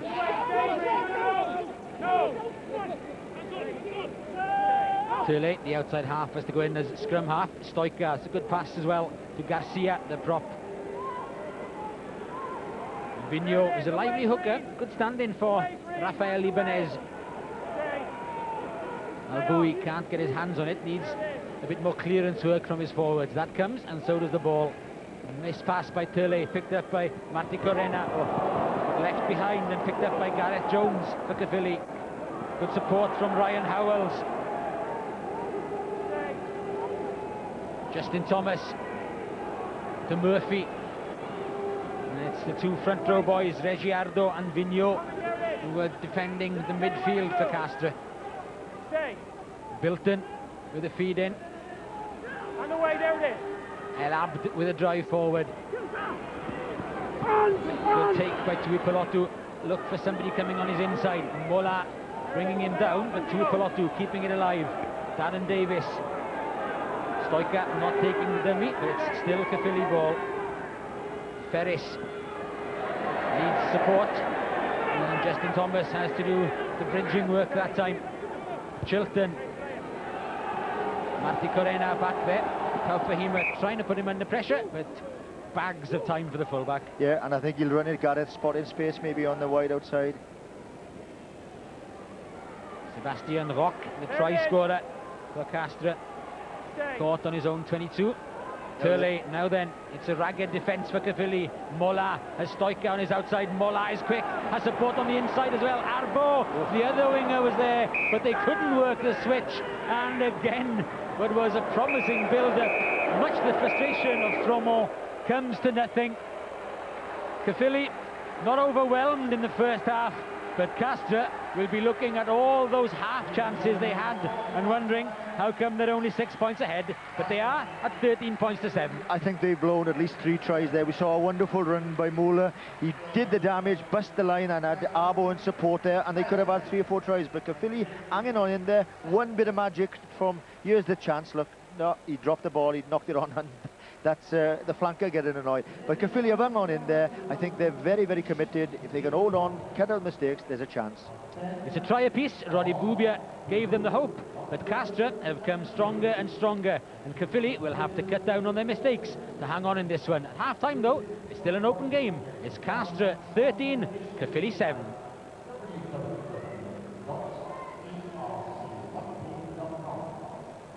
The story of that first 40 minutes then. Castres taking the lead with a penalty from Toulet after 5 minutes. And then a wonderful try from Caerphilly. Good build-up from the backs, the ball coming out wide from Justin Thomas, and then this fantastic break from Roddy Boubia, stepping inside, rolling back the years and finding the way to the line. 7-6. After Toulet had replied with a second penalty, and then Castres taking the lead. Sebastian Roch, the centre, with the angled run all the way to the posts. Converted by Toulet, 13-7 at half-time. Ed, the stats. Yeah, just the mounting tide of pressure from Castres. Slightly more territory, slightly more possession, but no real sign there of how they have controlled the game largely, and yet they've made mistakes. The handling errors, 8 by Castres. So, I mean, it's very difficult for Caerphilly, but they're still in there. Let's go down to Gareth. Thanks very much, Grim. Well, the rain started teeming down here at the Majestic Stadium. Now, I'm with Rob Higgett, the player whose shoulder injury meant he had to withdraw very, very close to kick-off. Rob, I've seen you up in the stand. They seem to be living every moment. How tough is it actually watching? Oh, it's disappointing watching, definitely. I only found out yesterday that there was actually a crack in the shoulder, and gutted to miss out. But the boys are playing their hearts out, and they're doing well. Would Mark Ring take that score at half-time, or is it 13-7? I think so. I think he'll be telling the boys just to keep the ball in their 22 a bit more. We're giving the ball away, and they're dangerous from deep, as well as they've got massive back row and they're stoic in the centre. But definitely take that, definitely in the game. Not a bad try either. Where did Roddy Boubia develop a turn of speed from? Oh, it was a great try, wasn't it? It was good play. We kept the ball for phases. It's the best retention we've had, and that's exactly what we need to do second half. We need to keep the ball and put pressure on them. And what will Mark Ring say to the troops now at half-time? I think he'll do that. I think he'll fire up the defence as well. We need to hit their big run, especially in the back row and Stoica, knock them down early, but definitely keep the ball, put the pressure on them, and hopefully we'll have a couple more tries like that first one. Rob, thanks very much. Just one more point as well. Lee Manning, the Caerphilly prop, I've just spoken to him. He's damaged his medial ligament in his knee, so he won't be back out, unfortunately, for the second half. Thanks very much, Gareth. Ed, 13-7, still anybody's game. Well, of course it is, yes.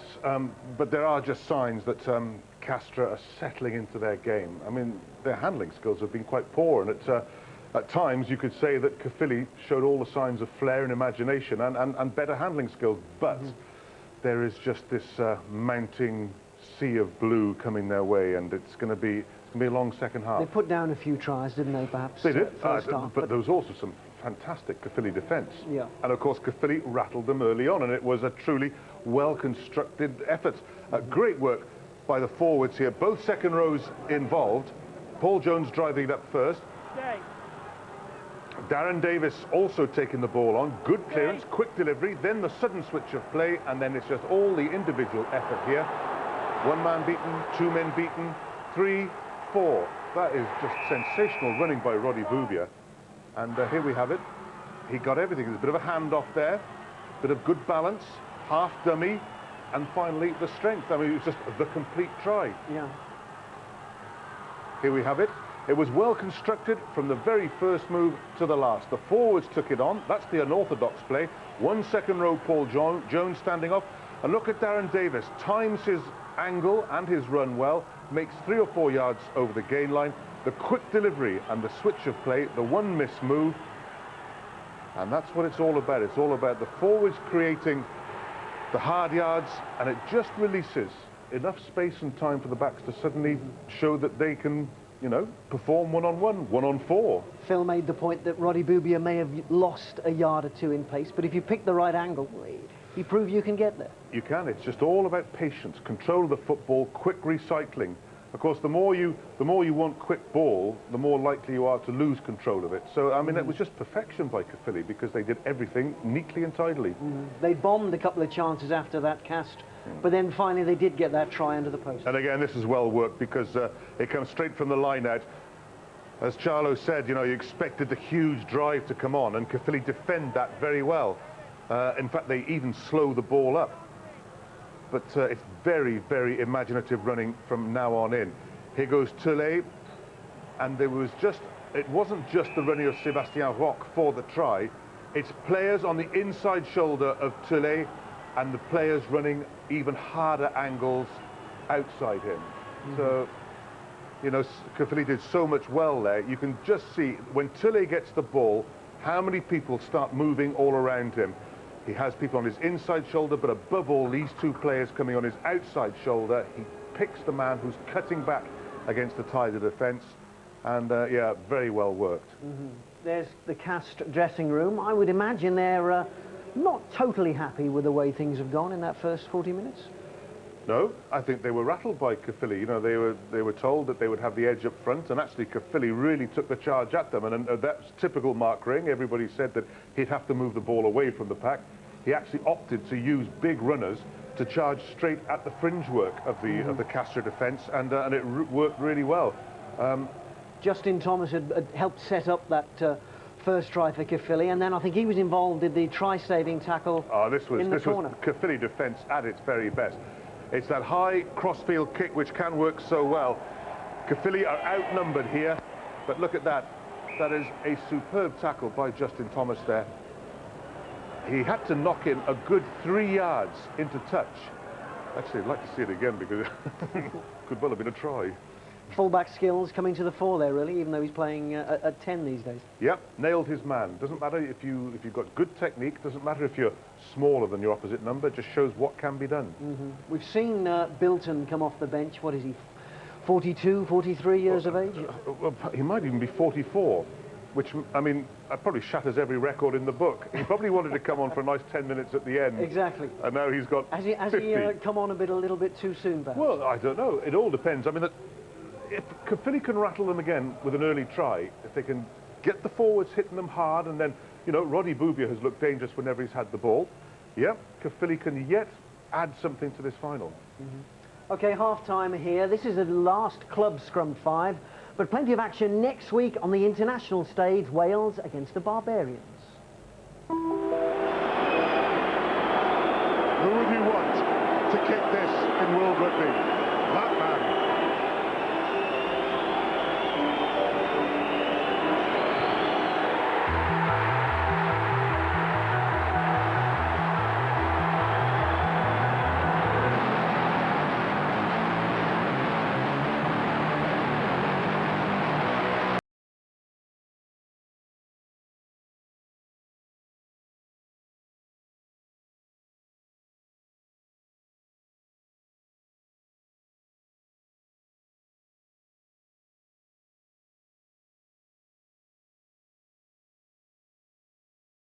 Forward to it, you know, I think it's good for myself. I've had a couple of good times with the Barbarians as well, so it's nice to play against them, obviously representing Wales to finish on a high, hopefully.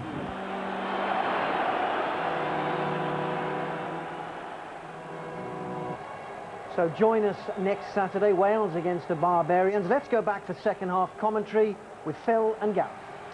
Yeah, and you were saying there about the record that Rob Bilton is creating by being a 44-year-old in a final, and it made me feel good, I can tell you. But I tell you what, Phil, you're making a point. Yeah, may not be the oldest prop you'll have ever seen on the field. I tell you what, I think Charlie Faulkner made his debut for Wales when he was about 46, but we could never get to see his passport car. No, great forward, and it's lovely to see Rob Bilton come on for his moment of magic.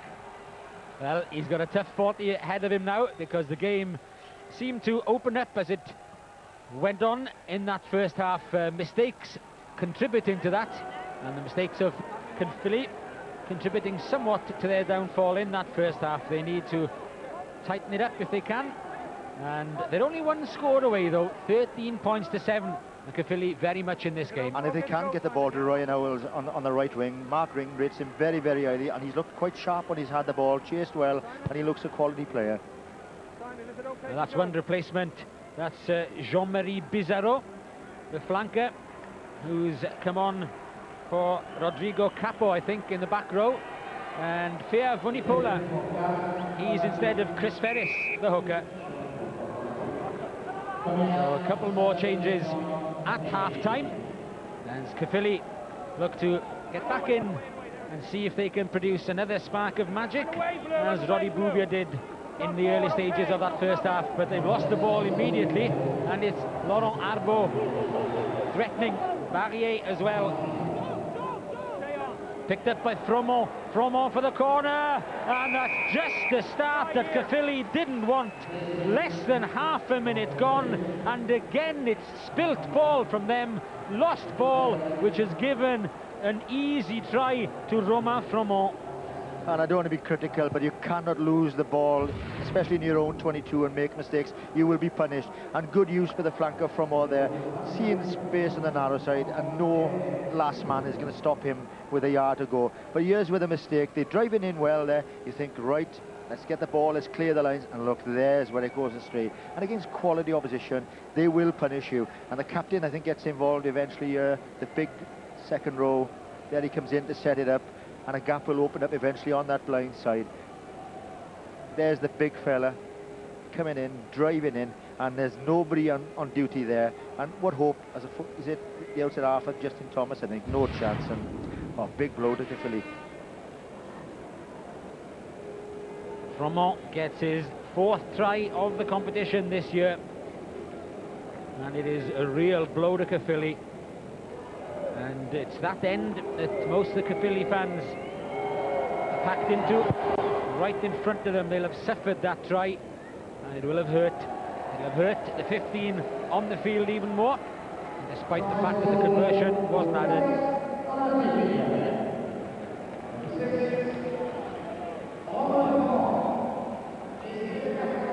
So immediately Caerphilly have to start thinking of 2 scores. And that puts a real different edge on it because they're chasing the game now.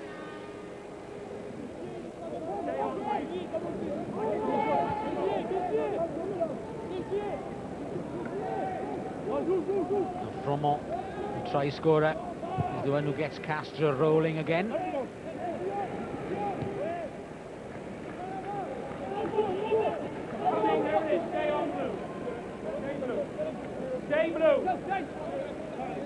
Chilton. And Justin Thomas safely out of play. And I think what's vital for Caerphilly, they don't need to concede the next points, whether it's 3 points or whether it's a try and conversion, because they need to be back into this game, and it's vital that they get the next points for their confidence. Off the mark, Green.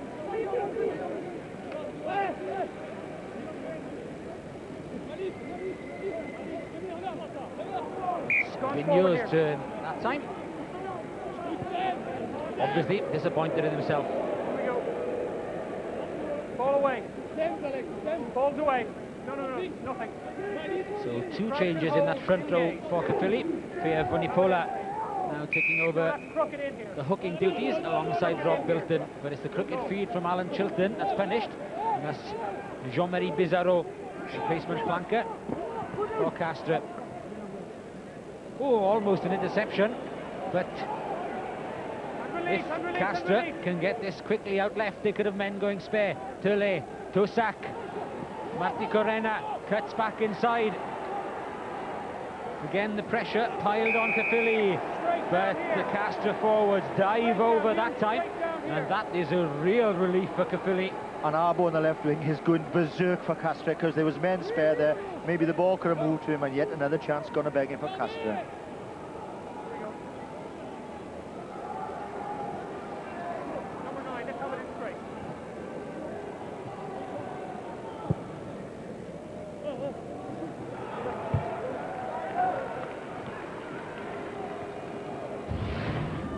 This is good handling by the Castres backs here. They've got men on the outside. I thought he should have just passed the ball simply there, because Arbo was free there and he could have got in the corner, but he went inside there, and there's where the referee said, look, not staying in your feet, going down, but another golden opportunity going to beg in, and the winger in the background going berserk. And that's Geraint Lewis ready to come on.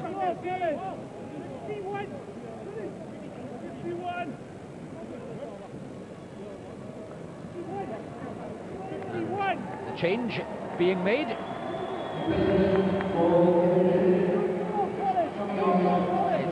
It's Sione Tuipulotu is coming off. Ryan Howells goes back to full back, and Geraint Lewis goes on the right wing.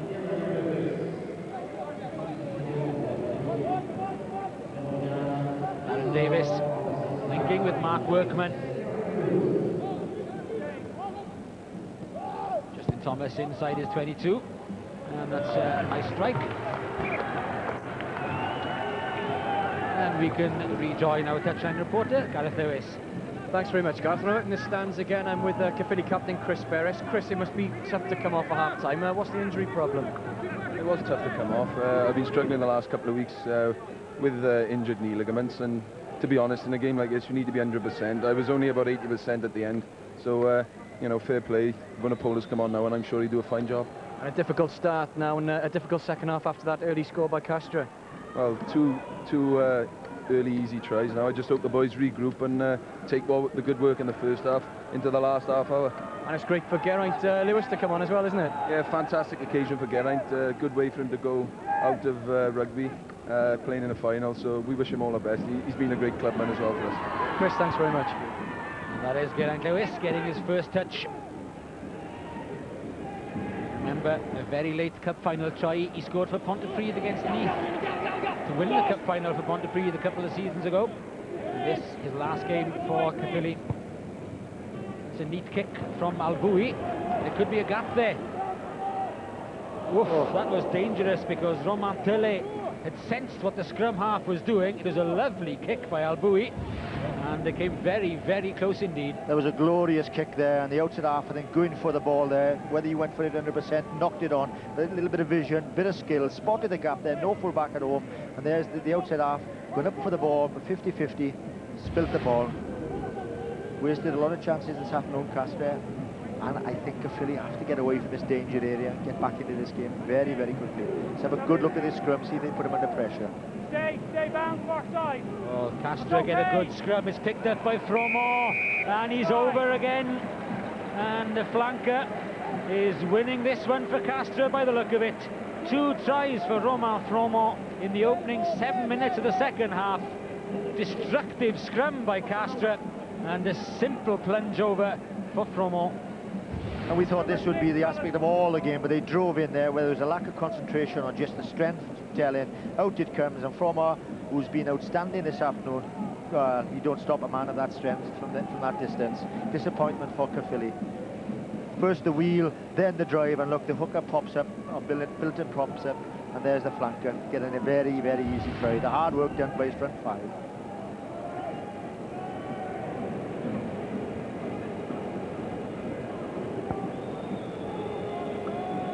The Caerphilly fans, who had fair old reason to cheer for the first half hour and more, have been silenced at the beginning of this second half. The Caerphilly team really need to dig deep now.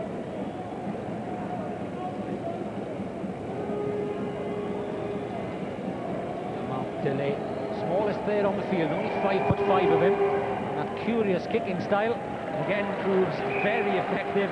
That's a good strike from Tillet, and the game is being stretched away from Caerphilly at the moment.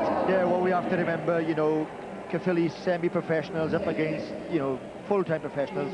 Will that 40 minutes of great work taken a lot out of them?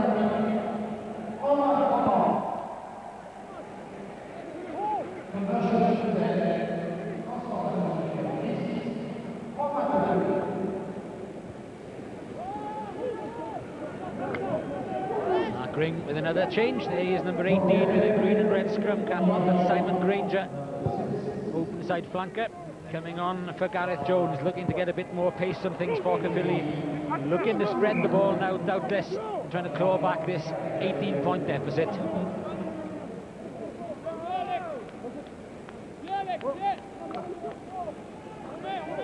Have a look at this kicking style. Perfect there, follow through. You lean back a little, but it doesn't matter how you do it. As long as it goes between those posts, that's 2 points. He's got very straight legs, very straight arms, hasn't he, as he swings down towards it. But, there's that man again, Gar. Fromont looking for Bizarro. He couldn't handle.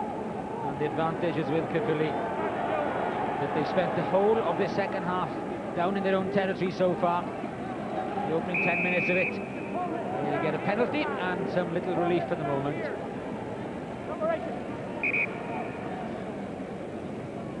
And you know, you ask Caerphilly, what do you do? Do you tap and go and try to play the game at pace away from these big forwards, or do you give them a bit of rest by pinging it downfield? I think, you know, they're feeling the heat down there. Put it safe, give them a break, win your line-out ball. Word of explanation from Jean-Marie Bizarro, why he couldn't gather that one. There's the captain, Barrier, David Barrier, just getting the spray on the arm in the background there. He appeared in the final for Montferrand 4 seasons ago, on the winning side then against Bourgoin. That's the experience we're talking about here at Caerphilly, as we say, a lot of part-timers. Out Justin Thomas, Roddy Boubier, you know, they're giving it 100% at the moment. Let's hope they can hang on in there.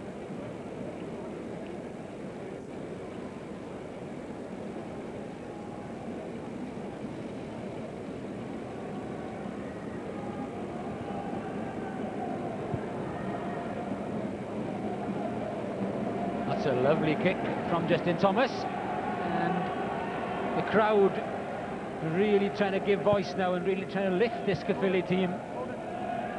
They need to get back on terms very quickly. Vunipola finds Workman, Sweet, back to Vunipola again, straight at Tillet. Bizarro tried to bend him, but that's good work by the replacement hooker. Could be an overlap on the far side. Boubier again to Talfahima, back inside, but Ryan Howell's just squeezed out in the corner.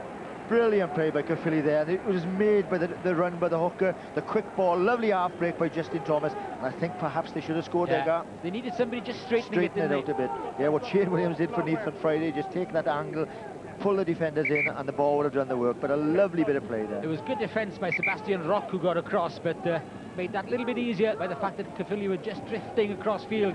One straighten and it could have been in the corner. But that'll be a lift anyway, shows what they can do. And what Vanipola did, he run at the smallest man on the field to let, took him out the game, the centre came in to help, and there was space on the outside. Good play by Caerphilly.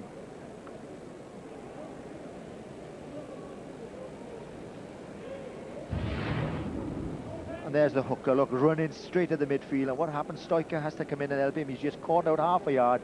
Good hands, somebody straightened it out. There's the beautiful half break by Justin Thomas, but look, they just drifted across field. 3 men there against 2. Somebody should have straightened out, and they'd have scored a try to bring them back into the game. Wait for me. No, that's on. That's on. That's on. Count them.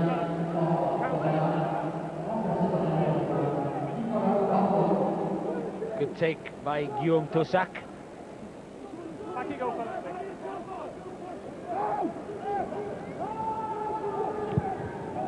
That's Tele. Went for it. And Talfahima, well, he was fortunate that he came back in for him. And it gives Ryan Howells the onus of trying to break out the defence. There it is, hands away. Murphy. It's okay, it's there. Darren Davis.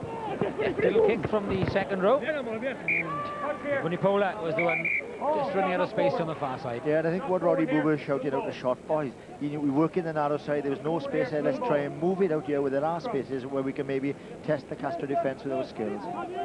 Quite animated there.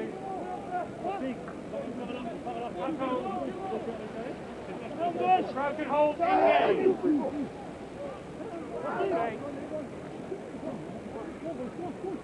Tossac and Pizarro just about to work it clear as the scrum came wheeling round, but it is Mark Workman's ball by now.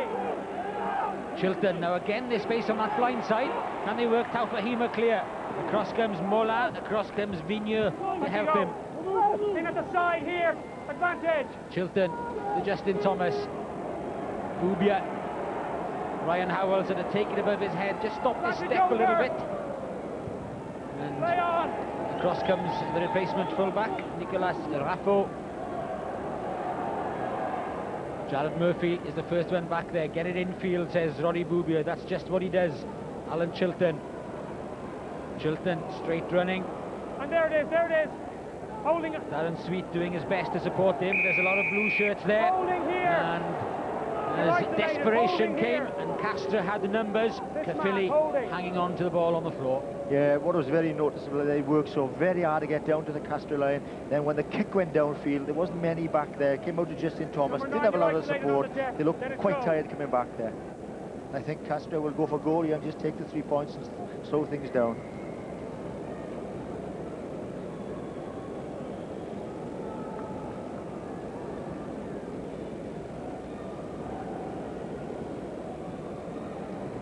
Shows how seriously Castres are taking it. They may be 18 points clear, but they want to be 21 because they're going for goal. And those turnovers are costing Caerphilly dear. Yeah, and it's making it so much harder. It's very hot out there, Gar, and you know, for the forwards it's hard work, and when they lose the ball like that and it's kicked downfield, they get back there. Oh, it's very difficult.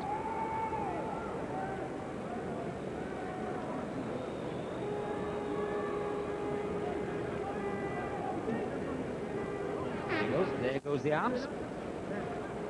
Wind him up and watch him go. Watch him stroke through the ball, Gareth. You know, it's a long way out, but he's a good kicker. Distance, no problem for him.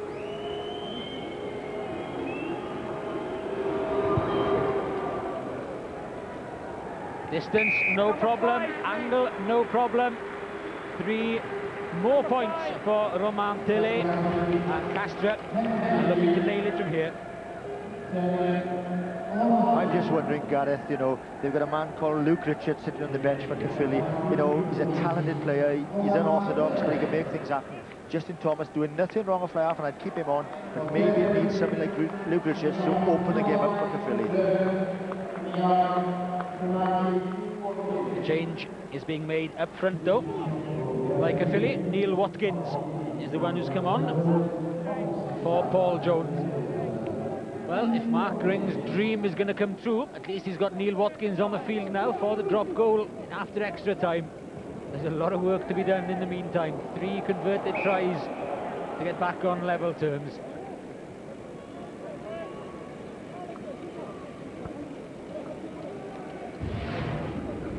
Here's a little half gap there, puts the kick through.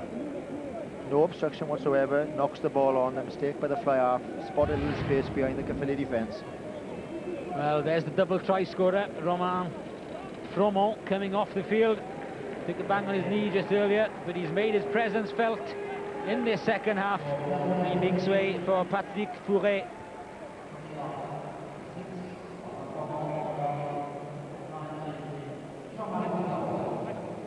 Crouch and hold, engage. Come it in, please. Pressure coming on the Caerphilly scrum. Stay. They got out of it well, though. Not the best of passes into midfield, where Roddy Boubia has to take the ball on the bounce and is engulfed by 3 players, and it's Stoica who ripped it Gone clear. backwards, okay. Play it, play it. But untidy. And in the end, they have to settle for just banging it downfield. Ryan Howells only has Taufahima in support inside, tries to do it himself. Oh, took a big collision with David Barrier. Gone forward here. Gone forward here. Stoica's having a huge game in midfield, whether it's in defence or in attack, you know. He's a big man. Lovely chip ahead, beautiful chip ahead. But I think both players going for the ball. No malice there, with a bit of an elbow in there to Ryan Howells. But Stoica for me is a handful in midfield. He's, 17 stone, Gareth, and he's put in some big tackles, ripping the ball, and he's a threat in attack. There is Christian Stoica, meant for Raffo, the replacement fullback. I put the jinx name, Gar. Yeah, maybe big and strong tackling, but he's a poor pass that time. Well, and almost worked out as a free gift for Polo Taufahima. But how many men are chasing Gallic, I'll tell you there. It's only Simon Granger who's up there, and there's 4 Castres players back, and they look to run from defence. Raffo linking up well with Arbo, and that's excellent support again. Arbo into Caerphilly's half. Barrier looks outside. There's plenty of people if they come left. There's at least half a dozen of them. Alboui gets it out to Mola. Spanghero spoilt for choice. Vigneux finds the replacement back to Spanghero, and it's Nicolas Spanghero who gets yet another try for Castres. It's try number 4, all the way from their own try line, more or less. And that is the class and the confidence now of Castres, who know they're going to win. Happy enough? Yeah. And it's all about, you know, tiredness at this level of the game. Look, they've attacked from deep inside near their own line. Caerphilly were exhausted, they couldn't get back there. Good tackle there, but the numbers are always going to be out to the right-hand side. They made rather hard work of it to start, because they were always there. But when the ball is moved simple, they're spoilt for choice. Look, Caerphilly absolutely exhausted. Forwards trying their best to get back there, but they're out on their knees. And here's where the man works very hard. I think it's Spanghero, isn't it, who goes over. But they attacked from about 5 metres from their own line.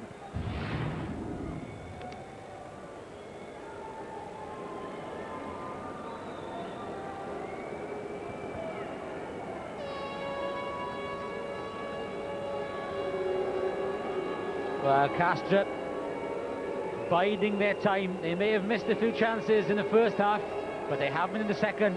They've taken everyone, including that one from their own line, which is a great try. And very well converted from wide out by Tille once again. And the crowd who are coming in for the second match, the Parker Pen Cup final, are enjoying seeing some French rugby in the sunshine. Yeah, and the handling at its best here. Men working hard off the ball. Spanghero working very hard, and he's delighted because they started that off 5 metres from their own line.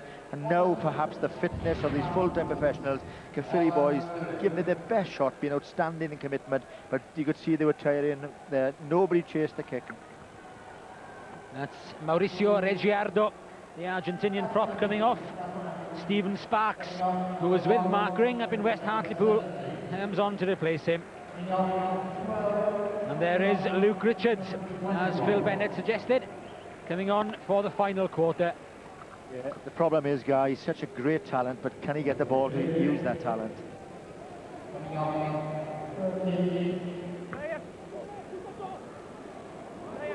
Mola gets it away under pressure.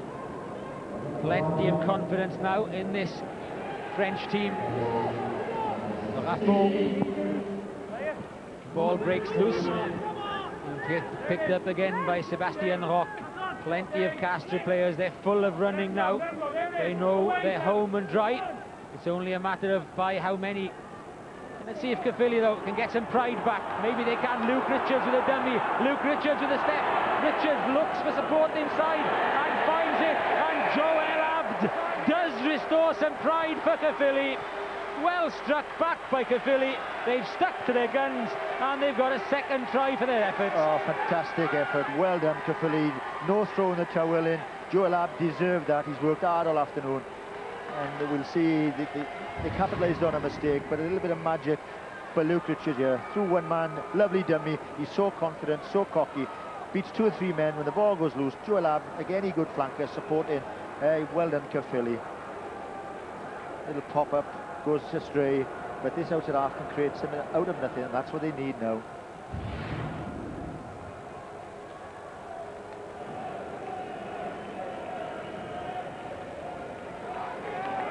And the Green Army get the chance to give it some voice. He's so confident, he's taking the conversion as well, Gaston.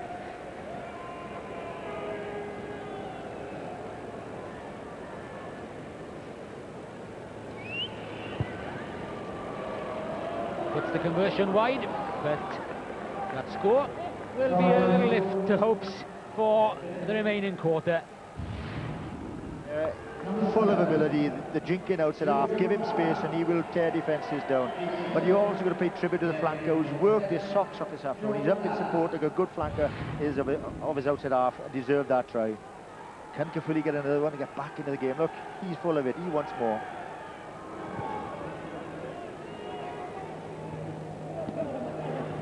Pierre Bonipola. Underneath the restart. And Caerphilly get the penalty. Can they build up some momentum now?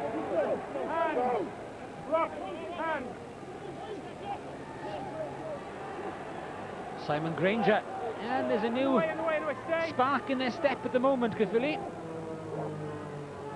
Bonipola's put in a lot of work as well. Former Pontypool and Pontypridd hooker. Darren Davis, nice little slip as well.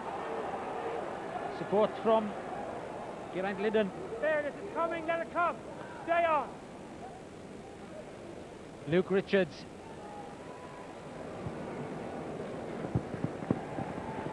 And that's a neat kick as well from Luke Richards. Good play by the forwards, Gareth. You know, they drove up there. You know, Villapola's come on, he's added a bit of pace to it. Watkins, Granger, good play by the forwards. Number 22, Caerphilly. And we can go back down to our reporter, Gareth Lewis.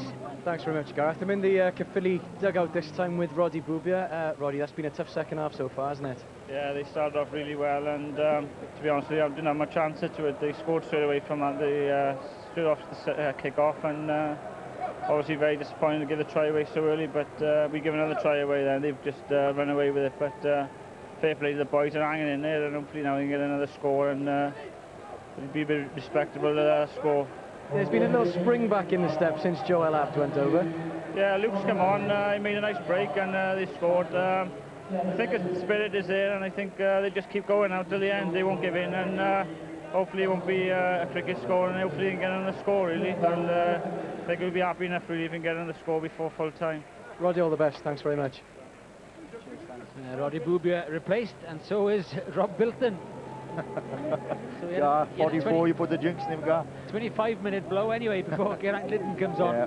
And it changes all round with the fact now that Luke Richards is on as outside half. It means that Justin Thomas has gone back to full back, Tau Fahima has gone in the centre, and Ryan Howell's back on the wing, swapped over with Geraint Lewis. So it's more or less a completely new looking back division for Caerphilly. There is Tau Fahima flying up on Ugo Mola.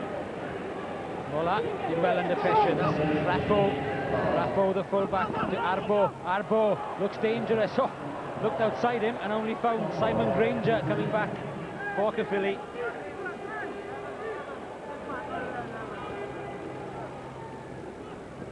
Murphy, Justin Thomas, up in attack. Vunipola.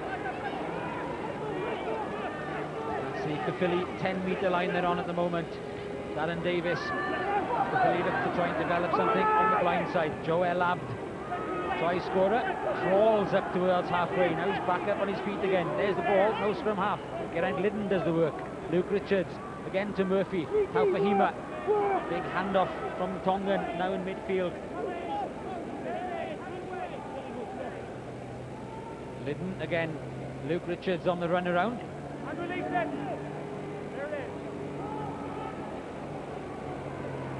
El Abd. But unfortunately for Caerphilly, couldn't stay on their feet as they supported the man on the floor.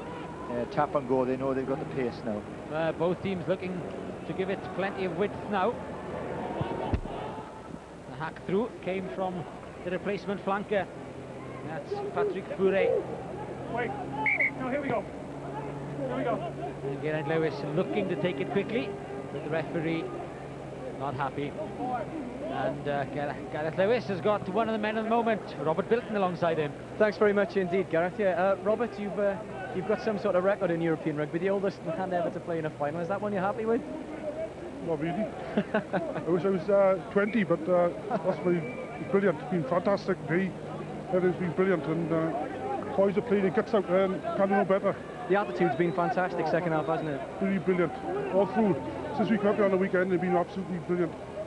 Rob, thanks very much indeed. All the best. Cheers. Well, let's hope that Caerphilly spirit can carry on for the remaining dozen minutes. See if they can close this 23-point gap as Raffo again sets up an attack. He's looked sharp. She's coming on at full-back as well. Plenty of support runners there again. Good offload from Barrier. Tele, Rock, with the pass behind the supporting men that time. Arbo dragged over by Alan Chilton. Definitely Mark Ring, obviously, because Alboui, the coach. Chris Ferris is just behind you in the stand there. And I reckon Alboui. Joel Abd, because they've been playing well since he went on Again. try. Yeah. Looking for a way through, but not getting any. The thing is, Gareth, as they're tiring, they're missing tackles. You can't blame them. It's been a warm afternoon.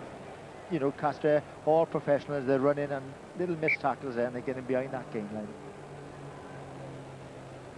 But even the Castres players look quite tired, isn't it? It's been that kind of game.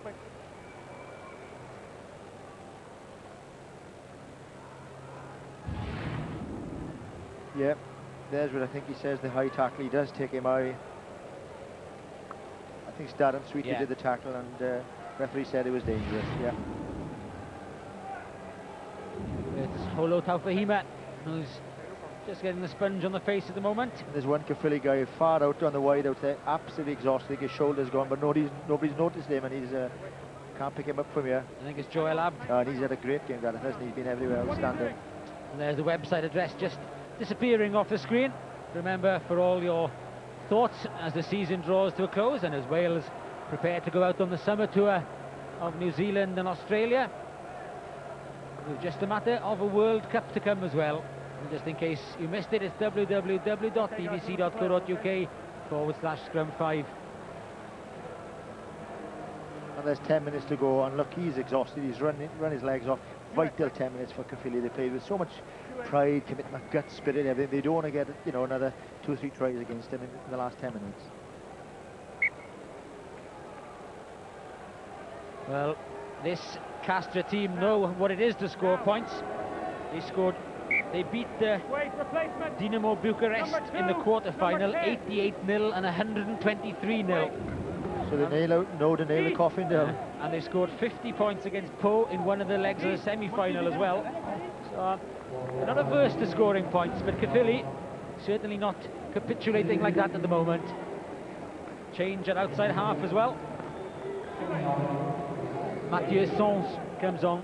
And all the replacements now on for Castres. There is Sons. Big hit in midfield on Nadeau.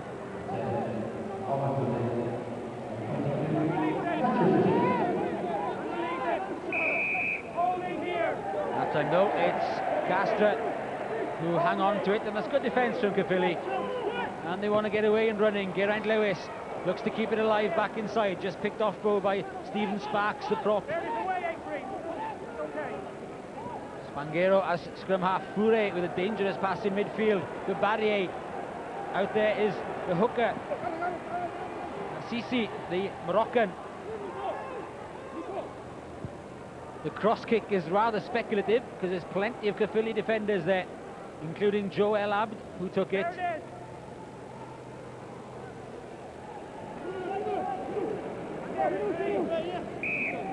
And Caerphilly can't work their way out the defence.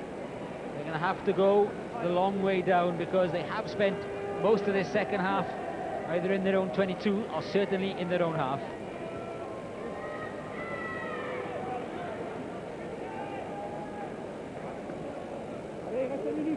And there are a lot of tired players out there.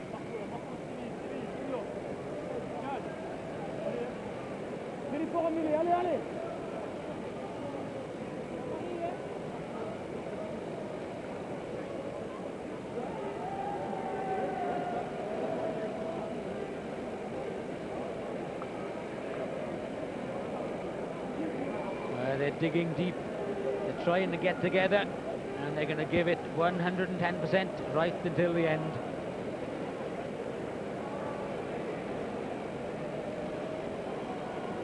Caerphilly, who made it via the Harlequins, Rovigo, Parma and Padova to this first European Shield final.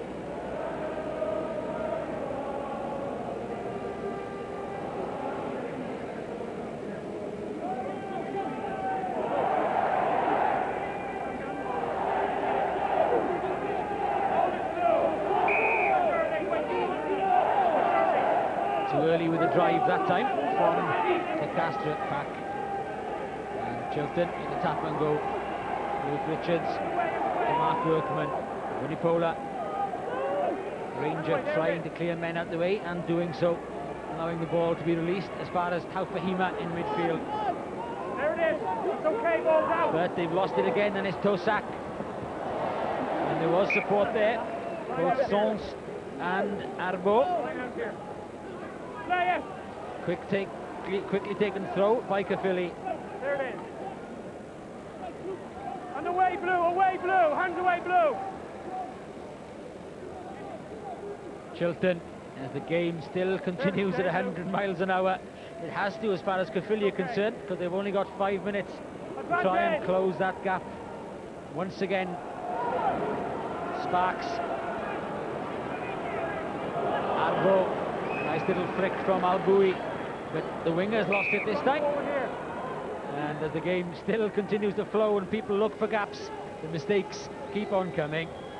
But Phil, it's getting late on in the game, and it's your job of picking man of the match this afternoon. I could have picked a few, Gareth, from the Castres side. Stoker has been outstanding from out the flanker, but for me, they've all given their whack, the Caerphilly side, but one man epitomises everything that's good about him, the open side flanker, Joel Abd.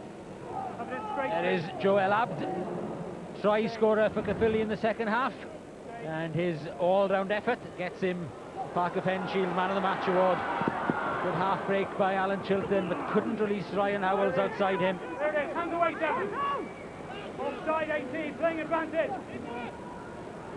Nadeau. Advantage Raffo. over. Mola. Looking for space, good support from Alboui. That's excellent work by scrum half. Beautiful pass as well. Real skills from the Castres scrum half. But again, it's stout-hearted defence from Caerphilly. Offside in the middle, playing advantage. Mola trying to dance his way through. Castres have the advantage anyway if they can't use it. The gap's appearing once again though, but the last pass can't go to hand. And the referee says no, not enough of an advantage. It wasn't over. It'll be a Castres penalty, and again Caerphilly will have to defend. Hold it here, this man with the headband. Offside twice, once over here, once here.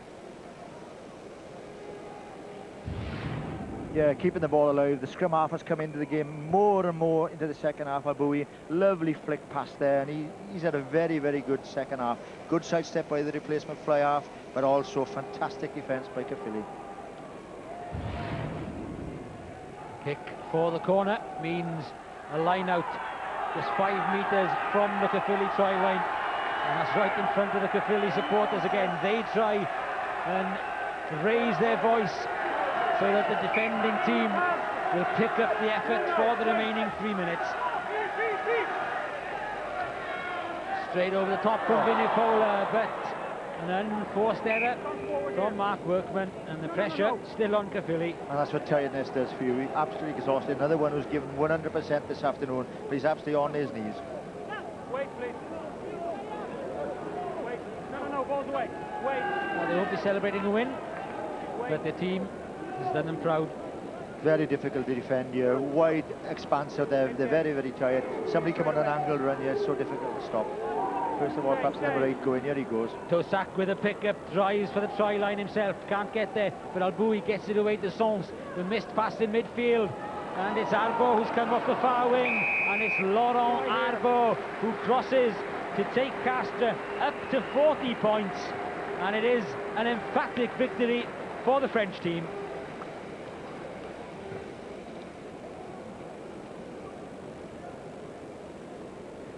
So difficult to stop. The number 8, Tosak, who's had an outstanding game, drives in, and he's taking the back row out there, leaving space on the outside. Good long miss passes out there, and here's where tiredness comes in. Try to stop him, and you can't stop a man there for 2 or 3 yards. We're absolutely out on your knees.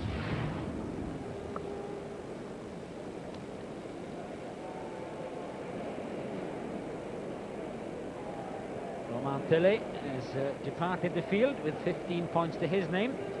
So Mathieu Sons takes over the kicking duties.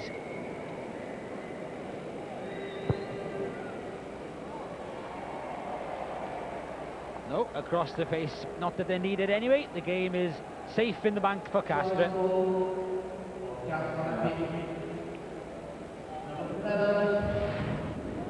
There's the long pass.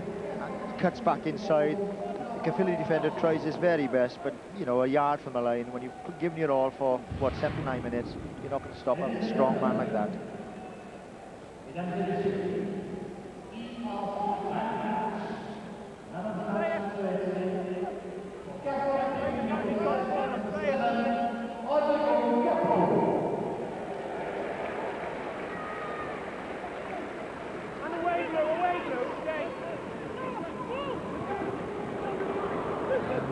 Mistakes still coming as Caerphilly try in vain. They have kept on trying, and that's the main thing. They haven't given up hope at all. And they were massive underdogs before the game started, and it's just about gone as most people thought it would. There may be even more to come. Pulling back here. Penalty.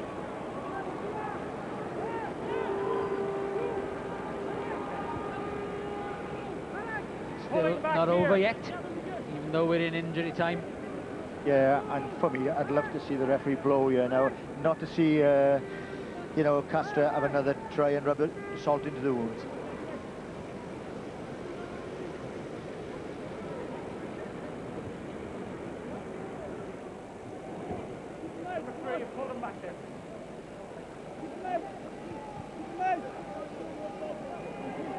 It's just how much time will be added on now for injuries and stoppages. In you come, please.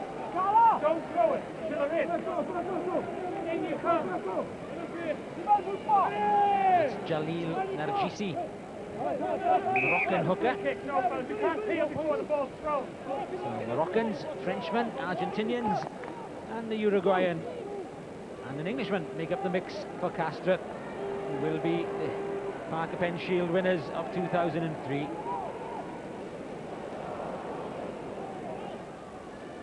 Again, the unforced errors as tiredness creeps into this one.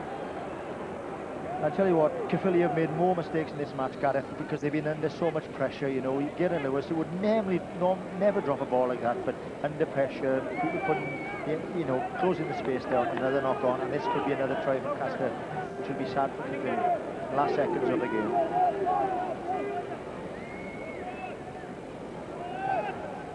Alboui, he's had a very good game as well.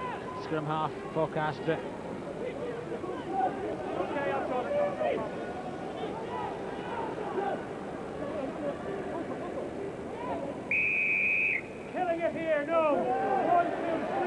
Fair play, look, they're looking to move the ball, Caerphilly, they can get the ball, still playing with a lot of pride.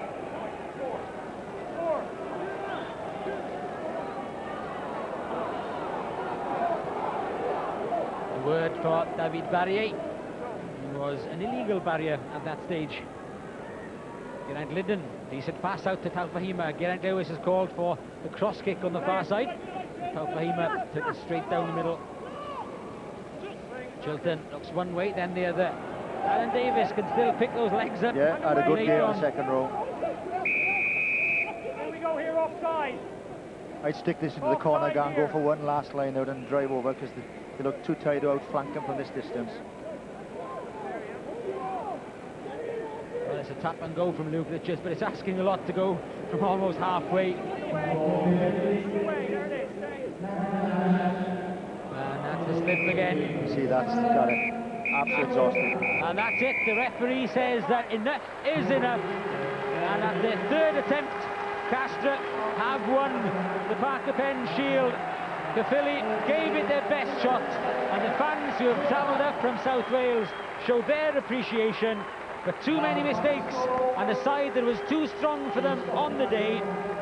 5 tries to 2 in Castres' favour, and they are the Parker Pen Shield winners, having beaten Caerphilly convincingly by 40 points to 12. Yeah, they made a lot of mistakes, and you can't make mistakes against sort of quality opposition, and really they gave it 100%. Some of their defence was magnificent. You have to say that Castres will be a bit disappointed with their finishing at times. They probably threw 2 or 3 tries away, and some wonderful defence by Caerphilly kept them out. But in the end, you can't be semi-professional and play against fully paid professionals. The fitness and the strength will tell, and they told in the second half. And look at, I think, what, 4 tries they got in the second half, and that's where their fitness came into it. And I think that Mark Ring will be disappointed. He wanted his players to go out there and express themselves. They certainly did with Roddy Boubier's try in the first half, but the mistakes were so numerous that they couldn't really get that continuity going. We saw one bit of genius from Roddy Boubier, and Mark Ring would have loved that. One lovely jinking run by Luke Richards, and he loved that, but apart from that, too many mistakes. We do see Mark Ring going on the pitch there, congratulate his players and commiserate with them. And we can hear from the man of the match, Joel Abd, who's joined Gareth Lewis. Well, Joe, you've been voted ERC man of the match. I guess it's commiserations and congratulations.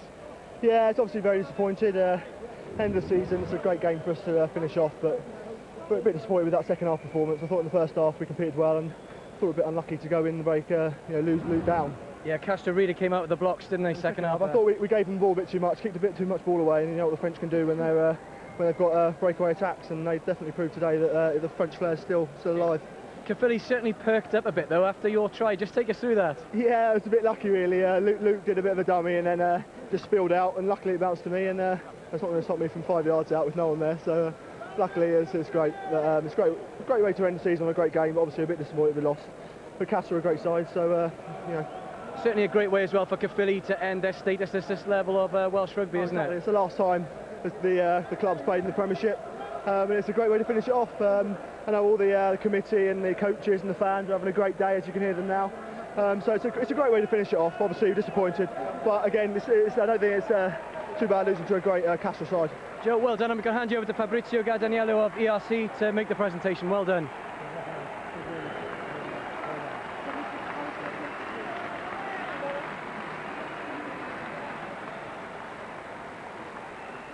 Joe El Abd there, the man of the match on the losing side. And the Caerphilly players just waiting to pick up their losers' medals. Ed, I suppose, El Abd summing it up there, he was proud of the way they had competed in that second half, but a little disappointed with some of the tries they leaked, which really sent all the momentum at the beginning of that second half with the French. Well, they made the one big error at the start of the second half when they got turned over and conceded the try. But I thought Caerphilly actually did really well to keep the score down, because Castres don't show any mercy. They were going flat out. They'd have scored 100 points if they could. Yeah. And Caerphilly stuck at it, and in attack, exhaustion took its toll. A lot of drop passes. But in defence, they kept it going superbly. They were tackling their socks off towards the end there. Yeah. You know, we've got to be careful.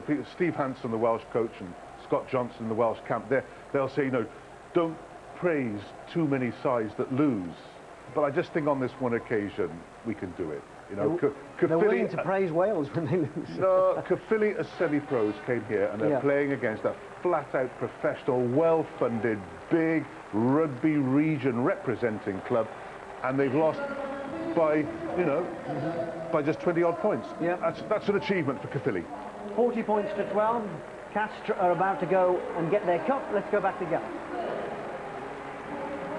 Chris Ferris, the Caerphilly captain, leads the players up to get their losers' medals. A big effort from all the Caerphilly players, and they, having swapped shirts with the Castres victors, will cherish this memory of a European Cup final in the Shield in the Medeski Stadium. Jean-Pierre Lux, the chairman of ERC, and Derek McGrath giving out the medals to the losers, Caerphilly.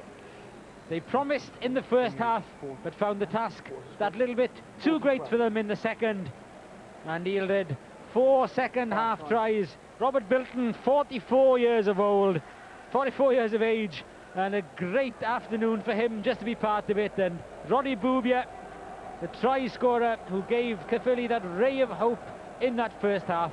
But it wasn't to be. Castres, as expected, too strong on the day.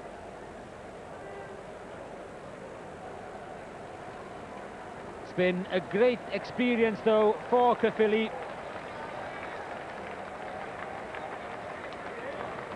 It's Mauricio Reggiardo who leads up the troops.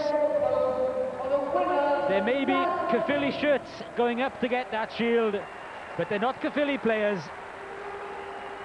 The Frenchman, the Argentinian, the Uruguayan and the English of Castres are the ones who are going up to get their medals.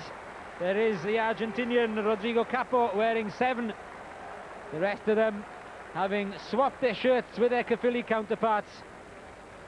And after reaching 2 previous Shield finals, the original one in 1997 when they lost to Bourgoin, and the 2000 final when they lost to Pau, Castres have made it to a 3rd final, but this time they have become successful.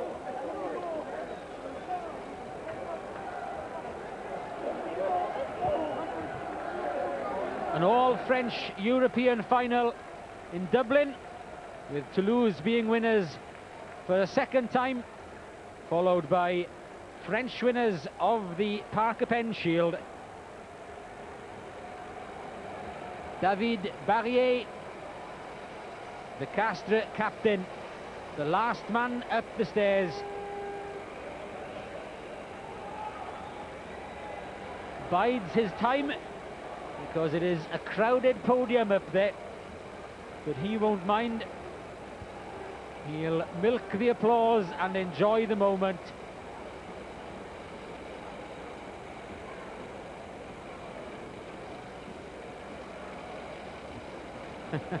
They're looking around to see how far they have to stretch to make the presentation.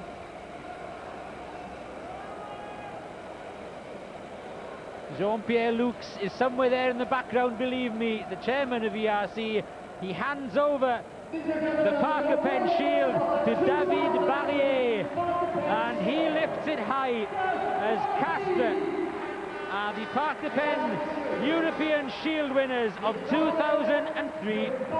5 tries to 2 against a valiant, plucky Caerphilly team who battled their cause for Wales, but found a French team that were too good for them on the day.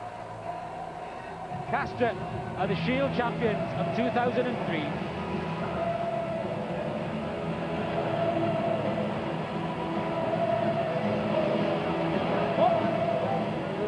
Phil, you're relieved. I think your handicap just about held up there. Oh, Graham, no, I was looking for the pride of Wales. No, I must admit, I did back Caerphilly. I thought 32 points was a lot for the bookie to give.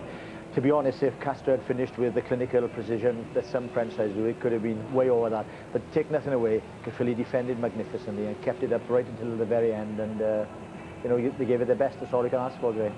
Let's go back down to Gareth, who's alongside Chris Ferris. Chris, we spoke just after half-time. It didn't get any better, did it, in the opening minutes of that second half? no, they scored a couple of early tries, and to be fair, it killed us off.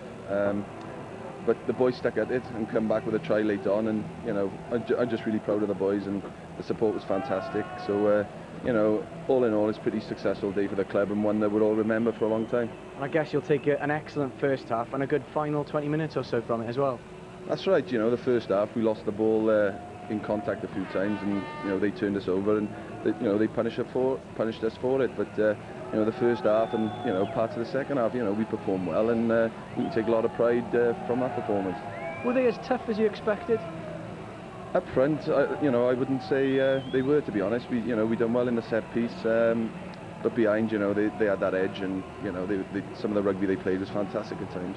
And just a word on your fans today, they were pretty awesome, weren't they? They were excellent. I'm surprised the numbers which did come up, seeing as there's a big football match on today, which we're all supporting, but they were fantastic today, very vocal, and I'm just so proud for the town and the club. What does it mean for Caerphilly to go out at this level in such a high-profile occasion? Well, it's fantastic. You know, we've been kicked in the teeth over the last 5 or 6 years, and to reach a final was a big achievement. But all right, we didn't have a fairy tale ending with the silverware, but it's still a fantastic day today, and we'll all remember it. Christian, all the best. Thanks very much indeed. Cheers. The story then of the final of the Parker Pen Shield. Caerphilly came here with high hopes of becoming the first Welsh club to lift a European trophy. And those hopes were boosted after a fantastic opening try for Roddy Bubia. Castres coming back into it, a try for Sebastian Rock just before half-time, and then 4 tries in the second half. 2 for the flanker, Fromont, that was his first. He scored a second from close range. And then perhaps the best try of the day, Spanghero, famous name in French rugby. That made it 35-7 to Castres, but Caerphilly weren't finished. They hit back. Joe Al-Abd picking up and going over for their second try. And picking up the Man of the Match award, but Castres came back. Arbeau going over for the final try. The result, 40-12 to Castres. And the French club, the winners of the Parker Pen Shield for this season.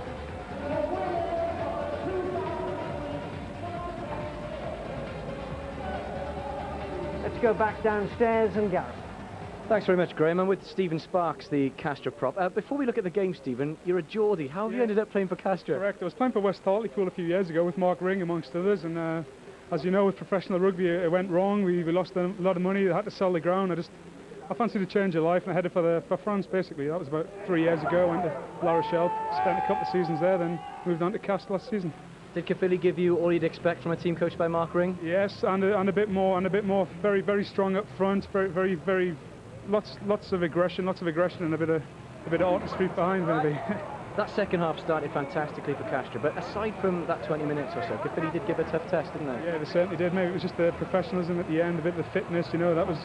Certainly really wanted it. Caerphilly, great supporters came down from Wales, great, made loads of noise, absolutely great. Thanks very much indeed, Stephen. Cheers. Ed, 13-7 at half-time. It needed a good, solid first 10 minutes of that second half from Caerphilly, and they didn't quite get it, did they? No, they didn't even get 1 minute, did they? Because they were turned over. And really, as Caerphilly came under more pressure, even at the end of the first half, they started to make more mistakes. And it was just one more mistake that allowed Castres to swoop. And as soon as they scored that first try in the second half, I thought, oh dear, it's going to be all over here. Here we see, here's the mistake, the turnover. It's good stripping of the ball here by I think it's the little hooker. No, in fact, it's just the layback which is poor. And we see David Barrier coming in there, the second row. And here we see the finish by Romain Fromont. He actually, you see that number 14 comes in here. Ryan Howells. It's well worth keeping an eye on number 14, because Ryan Howells here, this is from the turnover. Once Castres have possession, this is a great tackle coming in from Ryan Howells. He dumps his man, he gets straight back up on his feet, And it just shows that however good your technique, if you're suddenly up against a forward who's twice your weight, that short from the try line, you're going to lose.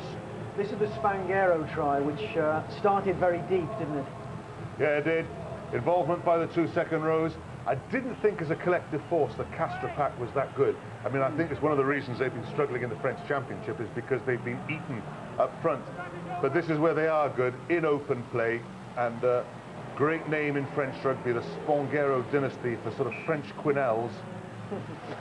It's the finish by young Nicolas. See, just the awareness of French players, just the way they carry the ball, not so much by Spanghero at the finish, but by the man that gave the pass. It is very different. You notice he broke from deep head, and because Caerphilly were out on their knees, and Arbor did very, very well there. They had loads of support on the outside. Eventually the captain sucked them in, sucked the defence, but Caerphilly was out on their feet, and it's just good hands, good support. And so Spanghero showed good quality all afternoon. There he is, just passing the ball on, but he supports well, and if you work hard off the ball, there's the inside pass. Spanghero, great prospect. We breed him here big in France, the second rows. 35-7 at that stage. Caerphilly could have caved in then, but they came back well, didn't they? This try from Joe El Abd. Well, Phil had been calling for a little bit of Luke Richards, and here he is. Neat darting run, tries to offload. There's a slight bit of luck Caerphilly there, but good support by Joe El Abd, and a reward there for his attacking play. But really, I think he got the man of the match award for his work in defence, Phil. Oh, fantastic. You know, he never gave up, Ed. He put lots of great tackles in, and as you say, the support was there, and I gave it to that guy because he epitomised everything was good about Caerphilly this afternoon. 100% commitment and guts. One of the Caerphilly try scorers, Roddy Boubier, is downstairs with Gap. Thanks very much indeed, Graham. Grace Booby is here as well, actually, just admiring herself on TV. Roddy, when you came in at half-time, did you think you might have just sneaked that one? To be honest with you, yeah, we were going well first half, 13-7 down half-time. We talked about keeping the ball really in the first 10-20 minutes, but unfortunately we lost 2 balls just after half-time, and that was it really. They just snapped up the 2 chances, and to be honest with you, the game was pretty much dead then. But to be fair to the boys, to give them credit, they stuck at it, and they scored a nice try at the end, and they could have pinched one or more too, but there we are. They were just, to be honest with you, a bit too strong, but we give it our all, and I think we've done Welsh rugby proud at the end of the day to get to the final. Were you surprised how quickly Castres came out of the blocks there? Yeah, I was a bit surprised, to be honest. We just talked about keeping the ball really for the first 10 minutes, but as soon as you turn ball over against a quality team like Castres, you're going to be into trouble, but there they are. They turned it over. We lost 2 balls. They turned it over really quick, and unfortunately they're just too sharp, and they scored 2 tries and the game was dead really. But like I say, give credit to the boys, they stuck at it and managed to get a try near the end. So, right, let's bring the coaches in as well. Mark Ringer and Christian Gajar. Mark, we'll start with you. How do you rate your players' performances there this afternoon? Well, we started well. You know, there was a lot of pace into the game, and we were hitting rucks well and controlling the ball well. There was a little bit of nerves early on, but I mean, we obviously finished very, very tired. And you know, you hope and pray that you know, the adrenaline will take us through. But obviously, it was a bridge too far in the end, and there was a lot of tired legs out there. But I mean, that's commendable because I mean, they've given their maximum, so I couldn't ask for any more really as a coach. You talked about dreams coming true at the start of the match when we spoke. It didn't quite happen, but you must be immensely proud all the same. Well, immensely proud of the boys, and also the, you know, the season they've had and the way they've stuck at it, and some of the you know, the setbacks that we've had in the season, and they've had the character and the guts to fight through that and keep well focused, you know, for the end of the season. And this was their just rewards, really. I mean, it was a day to savour, really. Played on a magnificent stadium against a great team. Christian, a great team. Congratulations. You must be delighted with that. Yes, thank you for the congratulations. But I think we are lucky to can work with a professional team. And today, perhaps in the first time, it was very hard for us. And after, I think the use to train every day and to have players only to make rugby makes a difference. Christian, thanks very much. We'll finish with you, Mark. That's a fitting way for Caerphilly to bow out at this level, isn't it? Oh, absolutely. You know, I mean, every single one of them very proud and you know, privileged to have graced the stadium, really. And you know, we have to take our hats off, you know, and mention Castres because you know, they've gone through a sort of a rebuilding process, and they put the groundwork in, and they're growing with confidence. And this is a great platform for Castres to rebuild for next year's French Championship. Mark, thanks very much. Congratulations and commiserations, and Christian, congratulations to you as well. Thank you. Thank you much. This, I suppose, Ed, is the end of an era for Caerphilly. Well, I'm not so sure, you see, because what's going to happen, they're going to disappear out of professional rugby, but since they're not professionals, life for Caerphilly is going to carry on very much the same in the new Welsh Premier League. And they're not part of the new regional setup, but we don't know what professional rugby in Wales is what's going to happen there, how well they're going to grasp the nettle and come together. Caerphilly, if they stay together, they could hit this new semi-pro league running. They could be a major force in rugby at that national league level. It'd be very interesting to see, and with Mark Ring working wonders with the limited resources he's had this year, they could be a force. It's going to be very limited next year, though, isn't it? They're talking about £50,000 for a club to run a first team, a second team, a development program, bring those young players through. Go and get a job. So you go and get a job and enjoy playing rugby for a bit of a bonus. Well, I think the Caerphilly boys showed that, you know, this season really they've had to work semi-pros, if you like, and really as long as they go on the field and enjoy themselves on a Saturday, that's very important. It'll be interesting next year that the Aberavons, the Pontypool, the Carmarthen Quins, who've got very talented, those sort of sides, up against the likes of Caerphilly, and as long as they bring the youngsters, as I made that point earlier on this afternoon, Greg, that they come through, the talented players, then it could be good for Welsh rugby. Next week then, the last Scrum 5 programme of the season, an international programme, Wales against the Barbarians. Who would you want to kick this in World Rugby? That man.